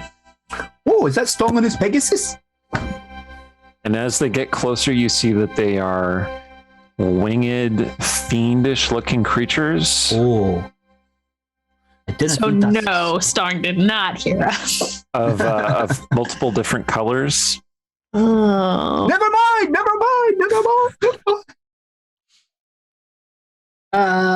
Gonna go ahead and just, get that armor of Agathis up. I'll cast Bless. Okay. Artemisia. I mean, her spells she's going to use, she'll use them when she's got a confirmed target. So You're like, I'm always prepared. Okay. Okay. Just, so they're moving toward us, but we don't see anything else besides bodies. Are we at a high point, or can we get to a high point? Like, these things are obviously coming for us, but why not be productive while they are? I know what Artemisia is see going to any do. nearby the high She's point gonna- exactly. Telekinesis. There we go. That's our high point. Okay. Yeah. So, Artemisia, you can lift either yourself or someone else with your telekinesis. She's lifting herself right now. Okay. Unless somebody else is like, hey, send me up. Oh, I think I still have Locate Creature. Hey. There we go. Sweet. Yeah, you do that. We'll watch your back, okay? Okay. All right. So yeah, these things look vaguely like humanoids mixed with bats. Big leathery wings and many fangs in their huge mouths and horns, and they look devilish. Aaron knows what these are, and Cecilia is probably like, yeah, okay, bat things.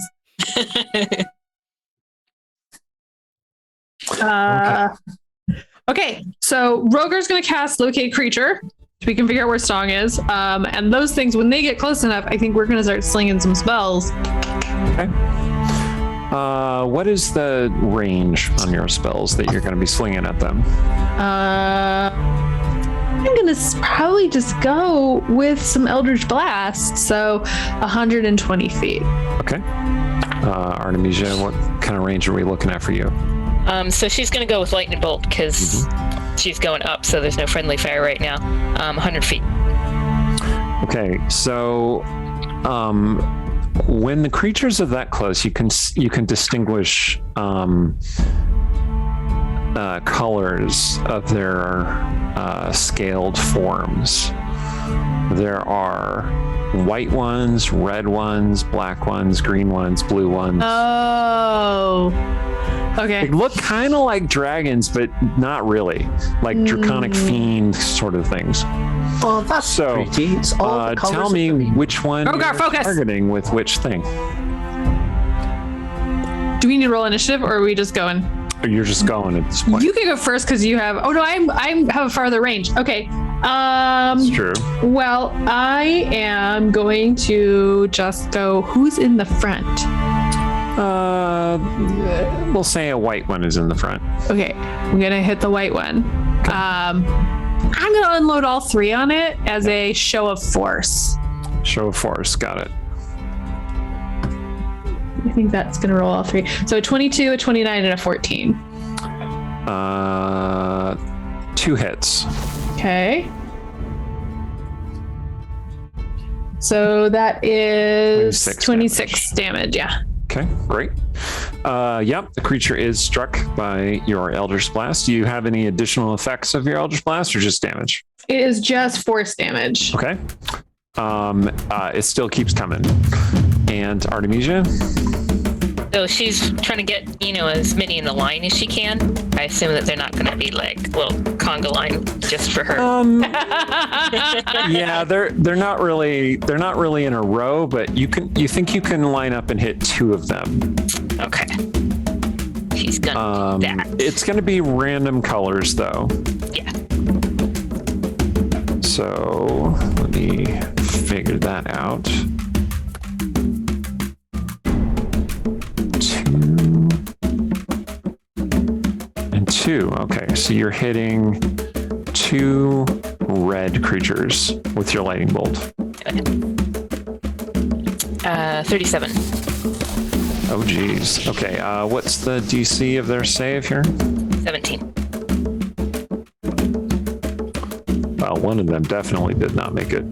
And the other one got a 15, which is not a success. So they both take 37 lightning damage. Goodness. Oh, but they have advantage against spells. Okay, hold on. I gotta roll again. All right, so the first one failed. The second one also failed. Okay. I rolled a 1 and a 3. That's hilarious. Okay. So Someone's yeah, like, you, I didn't even want to card. come to work. Oh, sorry. you blasted 2 of them with a lightning bolt. Okay. You hear something approaching, like loud, heavy footsteps across the plain, and like a beat, like boom, boom, boom, boom, boom, coming toward you. Oh, where is Stog? Rogar, Where has he gone? with your locate creature spell, Aye. you can sense that the creature you are attempting to locate is coming toward you. Oh, Stog must have heard me. He's coming to Starts us. out at 1,000 feet and goes down to 990, then 980. Oh, can I tell which 970. direction? Yes. Oh, I look. I point. He's I mean, over the there. directions you're very much turned around down here. Aye. But yeah, coming from like the north. He's coming Just from pick a the- direction. It might as well be north, right? Skaha also sends up some Eldritch Blasts to strike a couple more of the creatures. Both? Can I We- cast a spell? Another spell, I guess. Never mind. Yeah, are we into Or initiative? you're going to get one more round before they show up. Okay. I'm gonna I mean, I think we're back around the horn. I can cast enemies abound at 120 feet. So I will. So there are 10 of them. Have that I just thing wanna with make the that clear. failed that they seemed this you mentioned they had advantage, but I think she'd try it because there's a cluster of them. She's gonna aim at that that white one again. Okay. So it needs to make a saving throw. DC 18 intelligence. Okay. Hopefully that's not very smart. It did actually succeed, but only Dang because it. I rolled really well. Like I Dang rolled a it. natural 20 on that check. Okay, so it didn't do Dang. any. It doesn't do anything. But I tried. But that creature looks a little befuddled for a second, and one of the red ones just kind of shoves it out of the way, and it goes spiraling aside. So there are 2 red ones, and the others are a mixture of those different colors. All right, Artemisia, what are we looking at? So, I mean, if she can hit the same 2 in a line again, if she wants to. You can hit one of the red ones, and then one of the others. Okay, she's going to You do can't hit both the red ones; they caught on. concentrator fire. Okay. Now let me determine what the other one you hit is. Okay, so it's one of the white ones. One of the white ones that Cecilia hit. The one that did not get just shoved off. Okay, go ahead and roll. Oh, geez. All right. 41. 41 lightning. Jeez. Okay. Yes. So this white one makes saves. No, does not succeed. The white one just gets blasted into oblivion by your lightning bolt, because it had taken some damage from the Eldritch Blast and then from the lightning bolt. And this red one that you struck. Channeling the dragon ancestry here. That one manages to dodge some of the lightning, takes half damage. Okay. Okay. Skaha is going to cast a spell as well.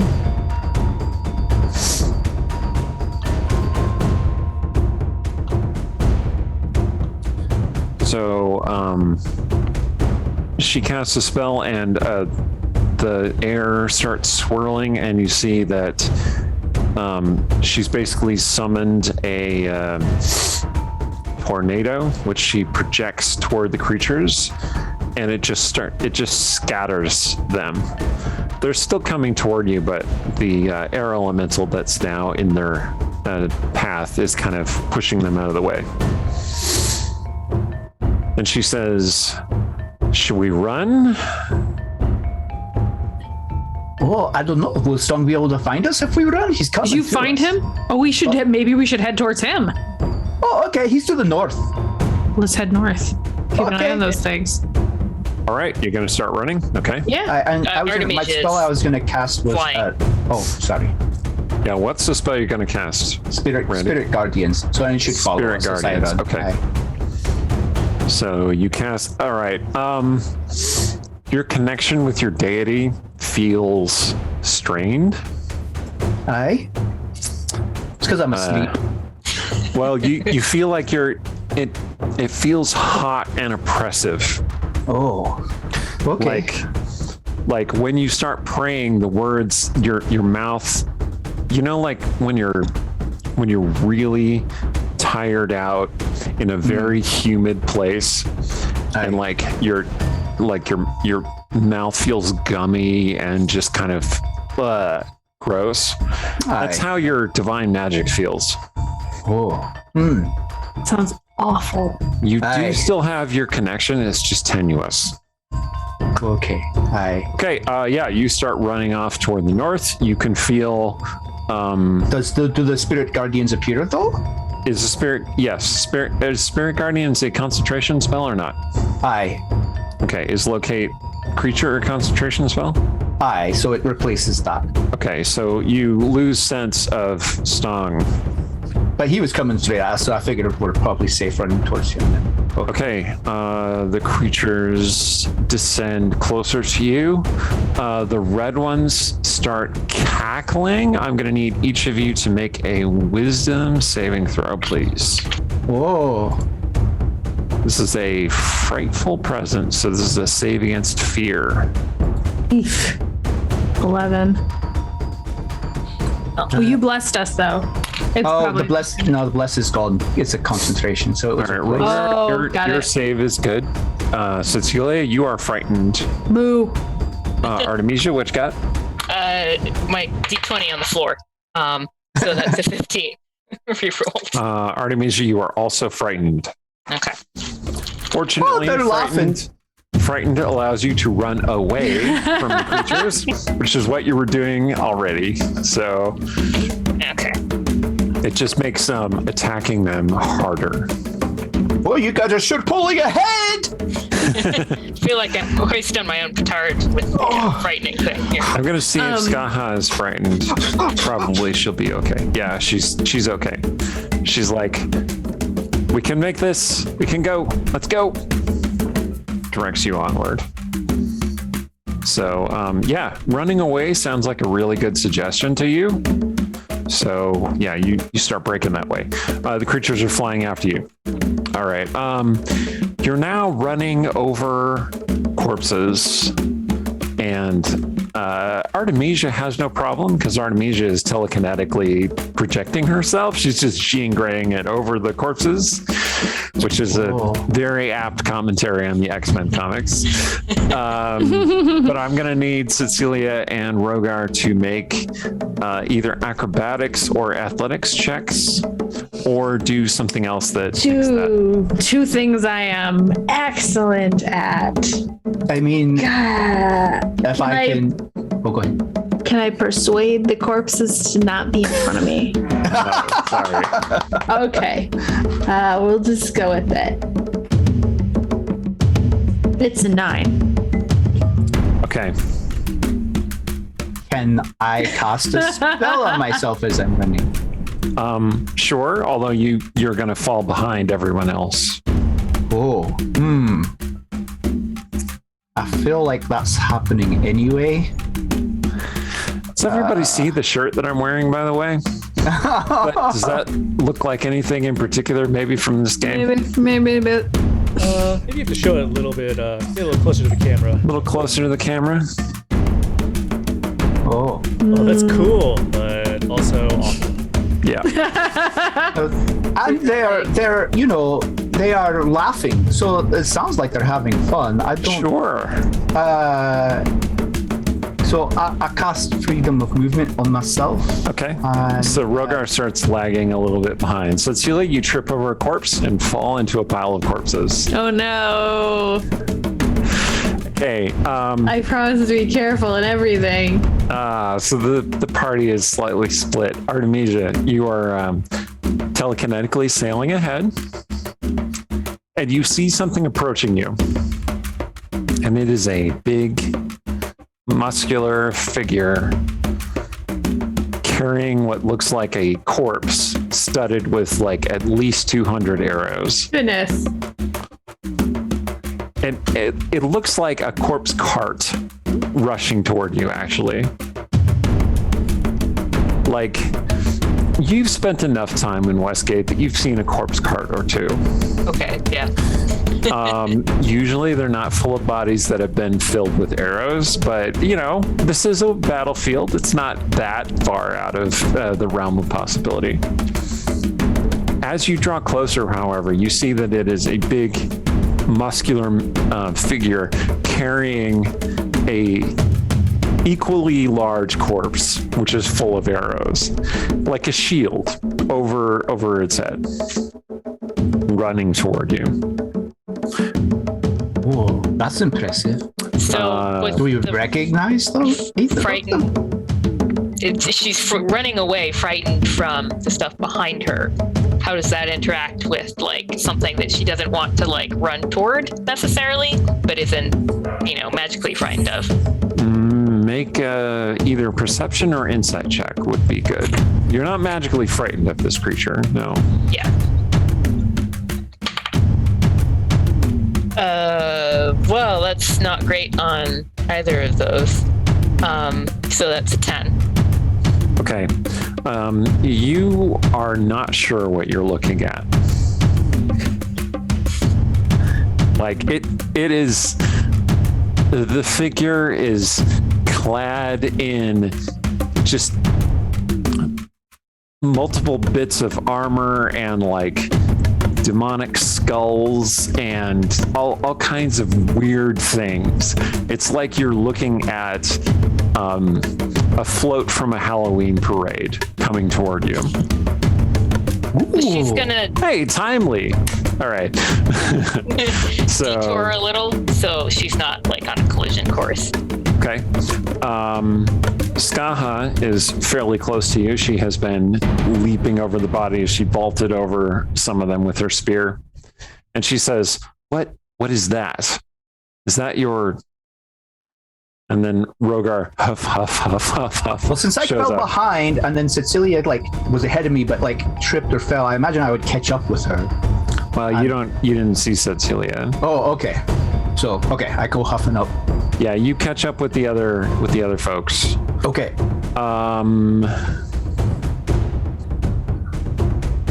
Let's see.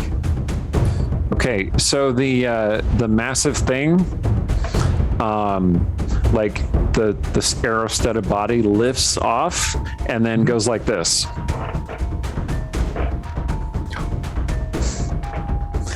Like back and forth. Whoa. Like the creature's brandishing this body.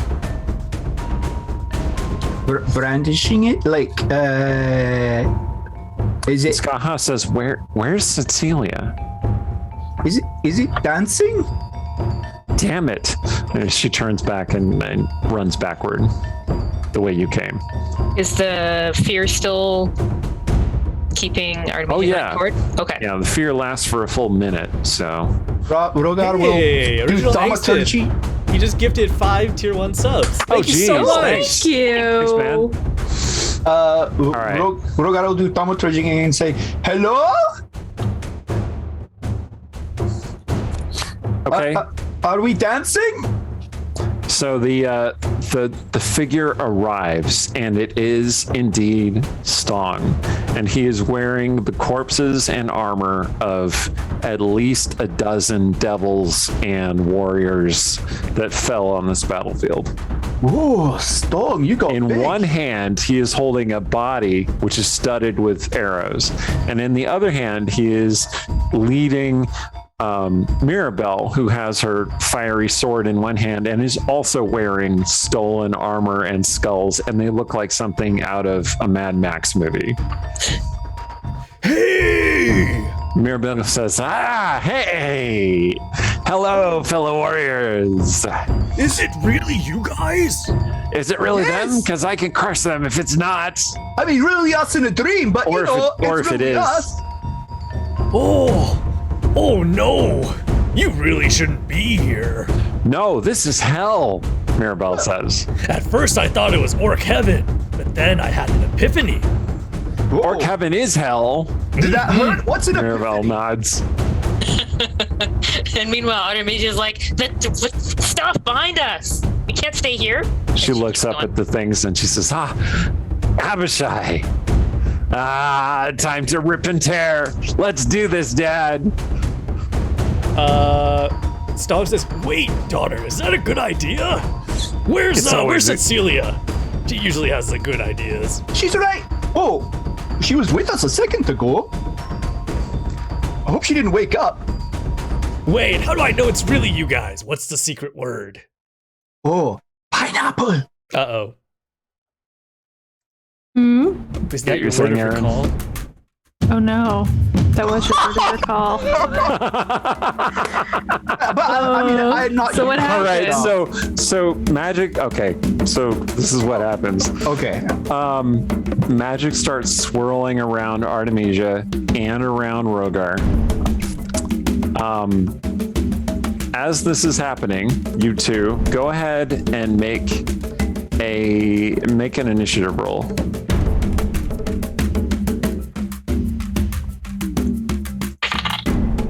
13. 16. Okay. All right. So the magic starts swirling around you, and it's going to whisk you away, but you think you have a chance to grab something or someone to Hey. bear them along with the magic. Oh, okay. I mean, I'll put a hand on. And Artemisia has started flying away. So Artemisia, you're not close enough to do that. Oh. So it's only Rogar that can do that. Oh, And Mirabelle looks up at Stong. She's like, Dad, you never let me crush and rip and tear when I want to. Remember, not Dad. Not Dad. You never. Hey, why are you touching my foot? Hey, All what's right. happening? What's this weird feeling? Magic starts swirling around them too. Okay, Cecilia, you kind of Yeah. like wake back up, having hit your head on a shield, and you see these devils coming sweeping down toward you. They are indeed Abishai of various colors. The red ones are particularly bad. Apparently. And Okay. So they're coming down at me. There's a lot of them, right? oh yeah, there are 9 of them. And the thing they did before was like a fright. Am I still Frightful frightened? presence. Yeah, you are still frightened. Okay. So you can get up and run, you think, although your leg is hurt. And I have disadvantage in attack rolls. Okay. Right. But I'm going to, before I start running, cast Shadow of Moil on myself. Okay. So I am wreathed in flame-like shadows, and until the spell ends, I'm resistant to radiant damage. And if a creature within 10 feet of me hits me with an attack, it's gonna get hit back. Great. And I am also heavily obscured. Okay, great. And then I'm gonna run. You create these shadows. These, let's see. Hold on 1 second. Gotta look something up real fast. Talk amongst yourselves. No, I'm just kidding. I'm just going to tell the audience I'm trying to make a COVID vaccine site work so my kid can get a vaccine and it's behaving badly. But I can do two things at once. That's why she stumbled and fell. And I was hoping that I mean, I stumbled and fell because I rolled real shit. Let's be clear here. That too. Like, you can help me save face, but yeah, it's not. It's like it's just for some reason it's trying to book me on a day there isn't anything, and it's like, oh, that appointment's gone. So geez. I don't know. All right, so the creatures start sending slaying spells down toward you, but since you have heavily obscured yourself in the shadow, they can't see you very well. Mm-hmm. So these spells start raining down and smashing into the ground around you. And then a hand grasps your hand. You can see through your own shadow, yes? Yeah. Okay, yeah, you see that it is Skaha who is now holding your hand. Okay. And she says, this way, and then magic starts, follow her. Like radiant light starts swirling around you, which you recognize as the golden light of Ch11 magic. Okay. And Skaha says, and then you get whisked back to the grove. Okay. Okay, you all land in the grove, including Stong and Mirabelle. Well, did you bring all your bodies in the wagon, or did they stay behind? Well, they're technically objects, so whichever bodies Stong was holding, he still has. Stong looks around, sees that it's safe, and he takes the corpse that he's been holding that was inside that piece of armor that he picked up in the very beginning, and then he sort of gently puts him down and then pats the corpse on his shoulder and says, "Thank you. If I could get my buddy to come back and do something for you sometime, I will." Okay, good talk. All right. He's gonna watch it. Maybe you learned something from Caliph. Caliph didn't go with you, did she? No. I was hoping she was with you guys. Mirabelle appears out from behind Stong, and she says, "Where are they? Oh, where are they? Oh, Mirabelle, we're safe now. Safe. She came with you. Hey. Hi. At least Caliph will be happy that it's like we bought her presents. Oh. So the corpses. True. So, two things happen. One, Cecilia, you realize that you are still holding Skaha's hand. Do you let go? I let go. Yep, she lets go too. And then Mirabelle tackles Skaha and says, "Mother." Okay. But what? Oh, mother of rats. This. And Skaha's what? She looks utterly confused. What is this thing? Mirabelle, this is a different one. Yours is better. Sorry. Mirabelle goes, "Oh, wait, what?" Okay. Stong looks at Cecilia real quick, and he halfway draws his sword, and then he looks at Skaha. Yeah, just right. Okay, so Sarshan tackles Cecilia. Okay. In a big Whoa. hug. Hi. Oh, okay. you're back. I'm so glad. I'm so relieved. Stong looks at Artemisia, and then he okay. halfway puts his sword back. Okay. Ryan comes over and kisses Rogar. Stong needs to be brought up to speed. I knew you'd be fine. So, previous things are suspended because so she ate the timeline or something. I don't know the right words, but we can't go home. So she's gonna point at Scott she's being useful. There's just gonna be this brief theme of my parents being useful, I guess. Except I guess now Lazar's dead. please get Which this I horned just found child out. away from me. Okay, Says. okay. I'm just gonna take Mirabelle and I'm just gonna bring her over and stand next to me. Oh, hey, Aunt Cece. Hi. So, actually, Mirabelle, do you want to go? There's a pond over there. It's really nice. You want to go wash off some of that blood? And Are there fish in the pond? Maybe I didn't check. You want Oh, to see if there's fish in the pond? Just be careful of the little side pond. Is yep, she heads over there. Don't If you boil touch the pond, temple. we can have dinner. Yep, she steps into the pond, and the pond just like starts turning like dark and black and from all the filth. Oh, okay.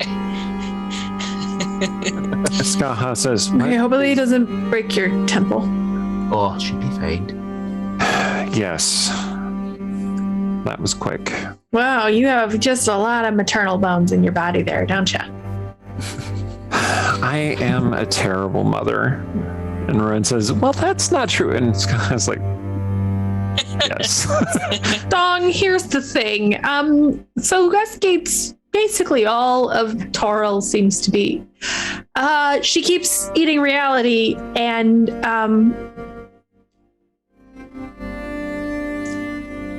that's what happened. That's me. That's me in this world. I'm the Golden Raven. So we have to figure out how to fix that. Wait, you're the Golden Raven. Yeah. Another creature wearing her face is the Golden Raven. Skaha says. I don't know what's different. I mean, I hope it's a lot. Stong, were you different in the hell you were in? Did you feel like you needed to act different? No, Oh. not really. Oh. Well, okay. I'm not gonna lie, that makes me feel a little better. She kind of messed with Serge and Artemisia. Yeah. She put us in terrible dreams. Put them in terrible dreams. Also, this is Rogar's dream. I mean, it's all of our dreams. Why It's are like- you? Do you have something in your eye? Wait, Rogar, maybe you should check on the temple and make sure Mirabelle didn't knock it over. Oh, okay. All right. So he's not. Yeah, Rogar, you head over Artemisia, there. Do you want to come with? Check on it. Sure. Just keep him cool. Keep him cool. Stop. You head over there. You Rogar's- find Mirabelle with a fish in her mouth, and she's like, "Oh." Rogar's having a little bit of a hard time absorbing the fact that that our version of the world is gone. We told him it's all a dream, Sarshan says. I mean, Rogar told us it was all a dream, and we And we nodded. agreed.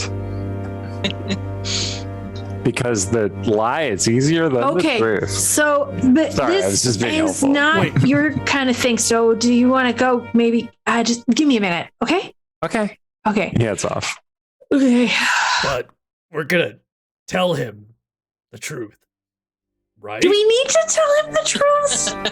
He's handling this a lot better than I think he's gonna handle the truth. You don't need to tell him the truth, Skaha says. You Where'd really you don't come belong in from? this conversation. Didn't dismiss He me. can't handle the truth. Okay, Stong, let's go stand over by that tree over there for a minute. Very well. And if Steven was here, Sturge would I shall join. go prepare my spell once more. That's right. We gotta find Caliph. I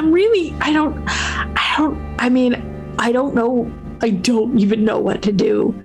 We have to fix this, though. We have to fix this. I mean, surely it's not gone. Cecilia, What? I don't know what to really say to you right now. Because you're telling me that you're the Golden Raven. And in some way, some roundabout way, it's like you're the cause of all of this. Am I wrong? I mean, I want you to be wrong. I did not ask for this. I don't know what made her go like this, this. She's definitely, I mean, for one thing, she has a lot more ambition than me. Let's just put that right out there. But I mean, you're right. she wouldn't bother. She wants to kill me. She wants to take my power. So I just don't think she is just so angry that my Mirabelle, one of my best friends, Nala, and her 3 kids, and whatever he is to me, Shiny, and my not baby mama Scaresair, and my hatchling on the way, the egg that we have. Oh my god.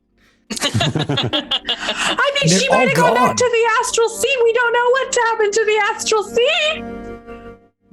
He's gonna like punch a tree, like the tree that we're like talking next to. Cecilia, did you take the Golden Ravens deal? No. Why would you think I would do that? Raging Sorrow told us so. Alternate Raging Sorrow. Wait, what? Okay. There's so much I don't know about what happened out there, but no. Look, she tried to get me to just give it to her. She said if I give her my power, if I gave her the mask, it would take my power and I could go off and be happy. She dropped me in Sarshan in like the halfling heaven. I don't know why she thought I would like that. I don't think it sounds nice. Not that I have a problem with halflings. It just seems kind of boring. And I don't know, maybe. Anyway, I'm getting off target. She offered me that. And I'm not going to lie, for a second, it sounded real good. But then I remembered that this doesn't help anybody else. That for the rest of eternity, I would know. And if I offered myself a deal, I have to be an idiot to take it. So of course I didn't say yes. I got her to take the geisha off Sarshan. I tried to get her to tell me what was going on, and then I got us out of there. And then I came found you. Okay, make a check.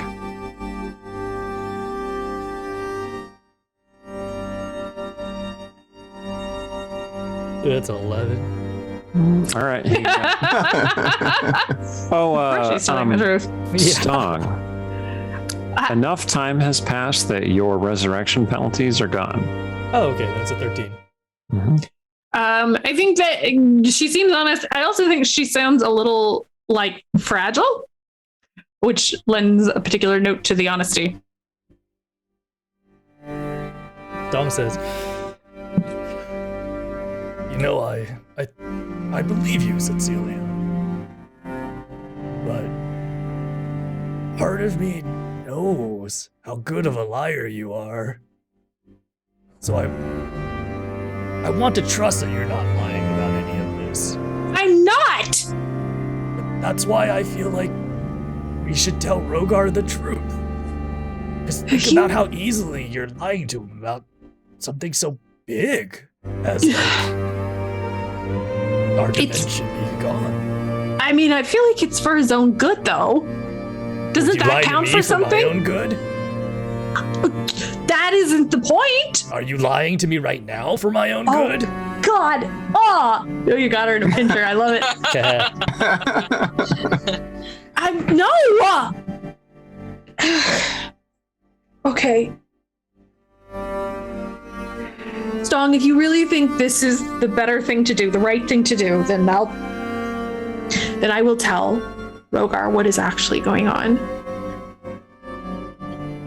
But I don't think he's going to take it well. And she's going to turn to walk away. I think you have a second to stop her if that's what your expectation is, but... Sorry? No. I think he actually has like all these other thoughts that are running through his head about other things to say, but I think that this is... like he'd save them for later. Okay. So Cecilia's gonna march up to Rogar and put her money where her mouth is. Ruin is standing there and he's like, "Oh, hey, it's my sister, also in the dream." Okay, Rogar. We need to have a conversation, and I think you should sit down. Okay. A dream. Quick conversation, question. Red says. Ruan? Quick question, Rogar. Can you cast Calm Emotions on yourself? Is that a thing you can do? I think so. Cool. You maybe want to have that ready for a second. Rowan Okay. has this expression like, oh my God, this is happening. Okay, so here's the truth. You're not dreaming. Okay. This is actually happening. Of course. The prime material plane that we're from, the timeline we're from, it's gone. Of course. And I am very hopeful that we can get it back, but you don't seem like you believe me. Well, you know, I mean, when you're in a dream, it feels real, right? You don't know you're in a dream sometimes. Like once I dreamt that, like, you know, I was the queen of dancers. I'm gonna look back at Stong like, dude. Stong makes like this, like, tell him, go on. Make him believe. Rogar, what could I do to convince you this wasn't a dream? Because my first instinct is slap you. But I feel like maybe there's something better. How can you tell when you're in a dream if you how can I convince you that this is a dream? I'm gonna look at Rowan, like, we're for real here. I'm gonna slap Rogar.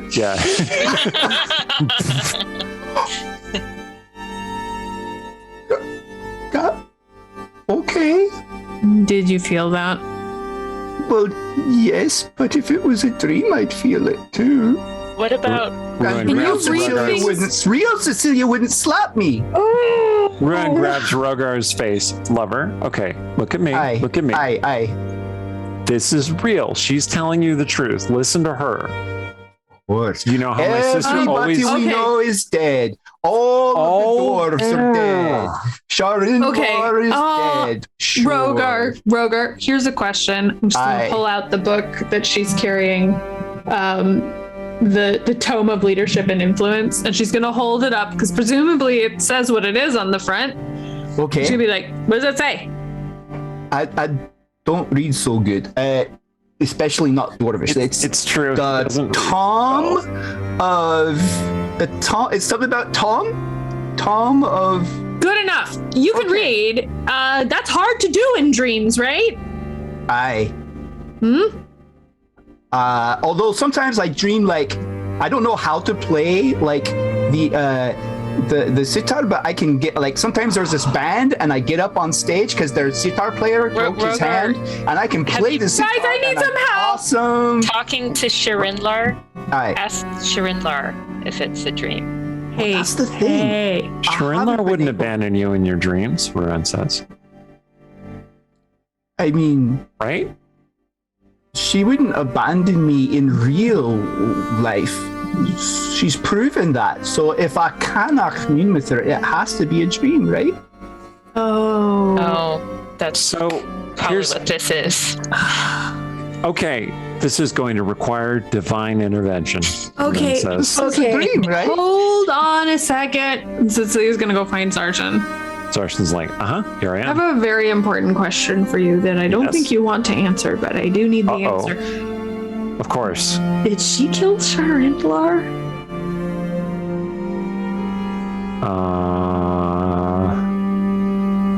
Is there no clear? Okay. Well, how does one really kill a god? Do they really exist in just one world? You mentioned this to me. I'm just saying what you said. Okay. And mostly, I just need to know why Rogar's spells are being weird. Oh. I don't know. Okay. Thank you. Does he still think it's a dream? Still thinks it's a dream. I can't figure out how to convince him it's not a dream. Oh, you want me to hit him a few times? I tried that. Artemisia has an idea. Good. She's gonna take Rogar's hands, and she's gonna say, "Okay, Rogar, this feels like maybe something you would say to somebody, so I'm going to try to, and I won't do you as well as you would, but I'm going to try here. Well, if you just dream like you're me, it'll work, because that's what happens in dreams. Like, I dream sometimes I'm you, but only when I want to dress pretty. You want this to be a dream because you can't feel Shrindlar, and that's really scary, and you don't want it to be true. Well, of course not. That's why I know it's a dream. Want this to be true either, but I can't escape it that way. I don't want to have done all the things that I did in that other place, but you have to face them. And so at least you didn't do anything wrong. You have to face that it's different now, and that's real. Okay, Rogar will think about basically all of the problems he's had with denying the truth up before that led to the Bogglewomps and everything else, and he's recognizing that means everybody's really dead. That means the doors are dead. But and maybe don't Sharnlar's dead. think about it all at once, but I'm like, gonna just give push it to the Stong side. a very meaningful look. Stong's already weeping.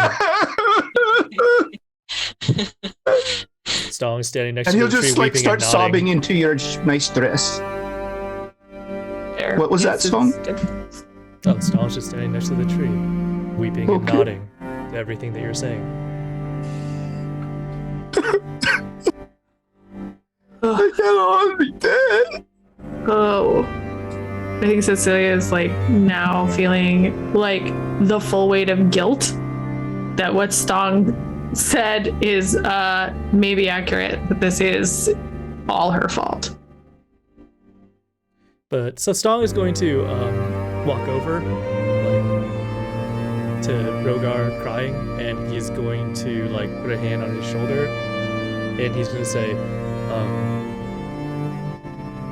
now that you've realized the truth though. And then he like turns towards Cecilia, and then he says, we can do something about it. Right? What? To look towards Artemisia, and he's gonna say, there surely must be something. We could pray the shot. Oh no, we can't. I Look. think we should Lance trying to like soothe Rogar. I mean, you guys are gonna laugh at me, but we should wash up and maybe have a meal, but find a change of clothes, and We have to get Caliph. Caliph might know something. I think the best thing we could do. She can't be the only person that's figured out this chronomancy stuff. Maybe somebody's done this before. Maybe somebody's been stopped before. Maybe there's somebody smarter than all of us who knows. I mean, Kayla seems like she's outwitted a death god. So that makes sense. We should find her.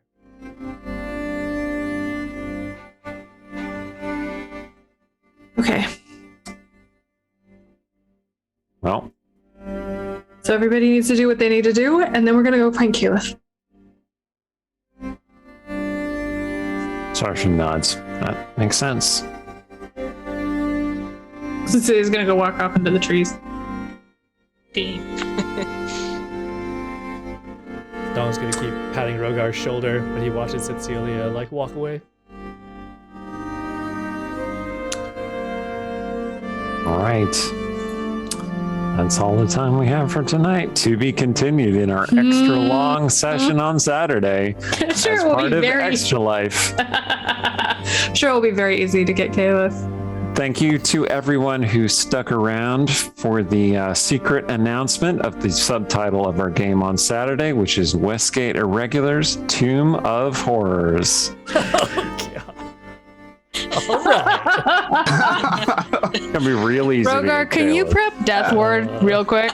Yeah, Yep. on it. A lot of turn undead.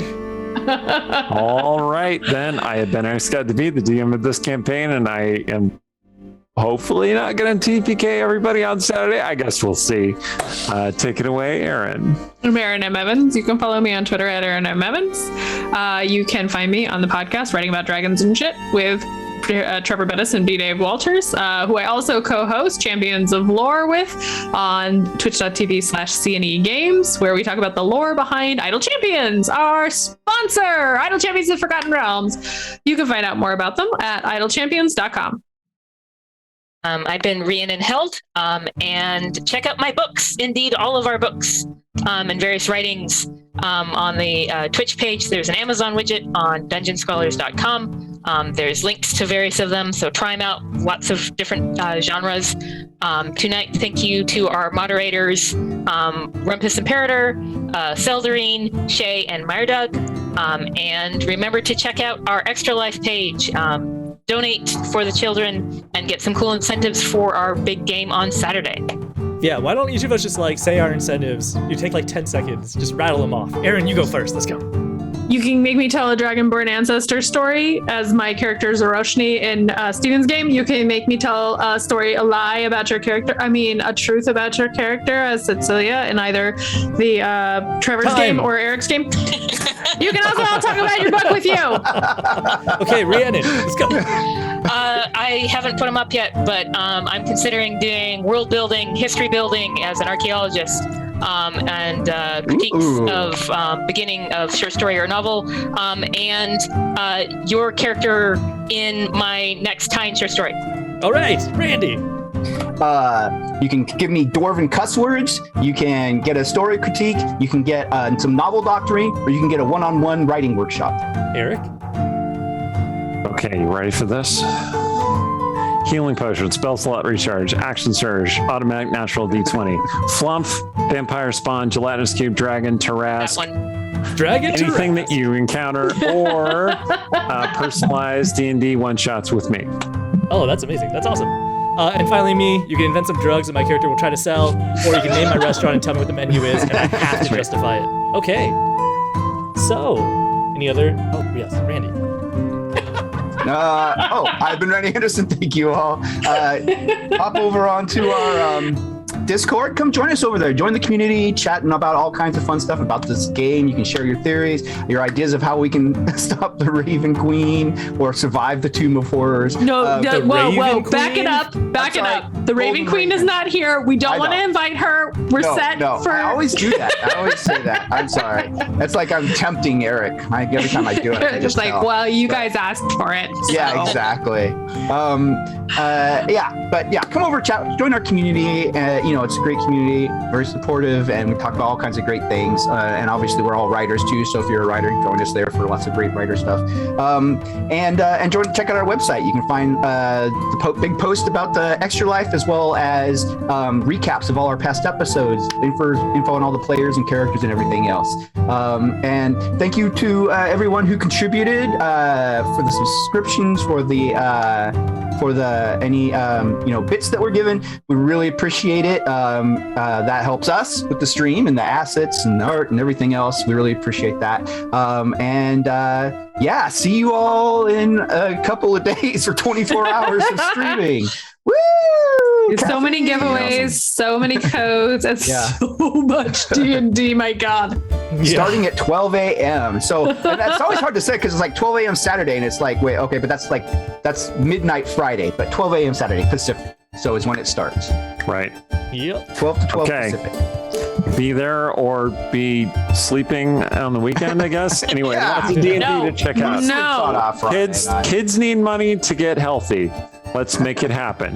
Help us with our Extra Life. We'll see you this weekend. Love. Stay scrawly. Stay strong.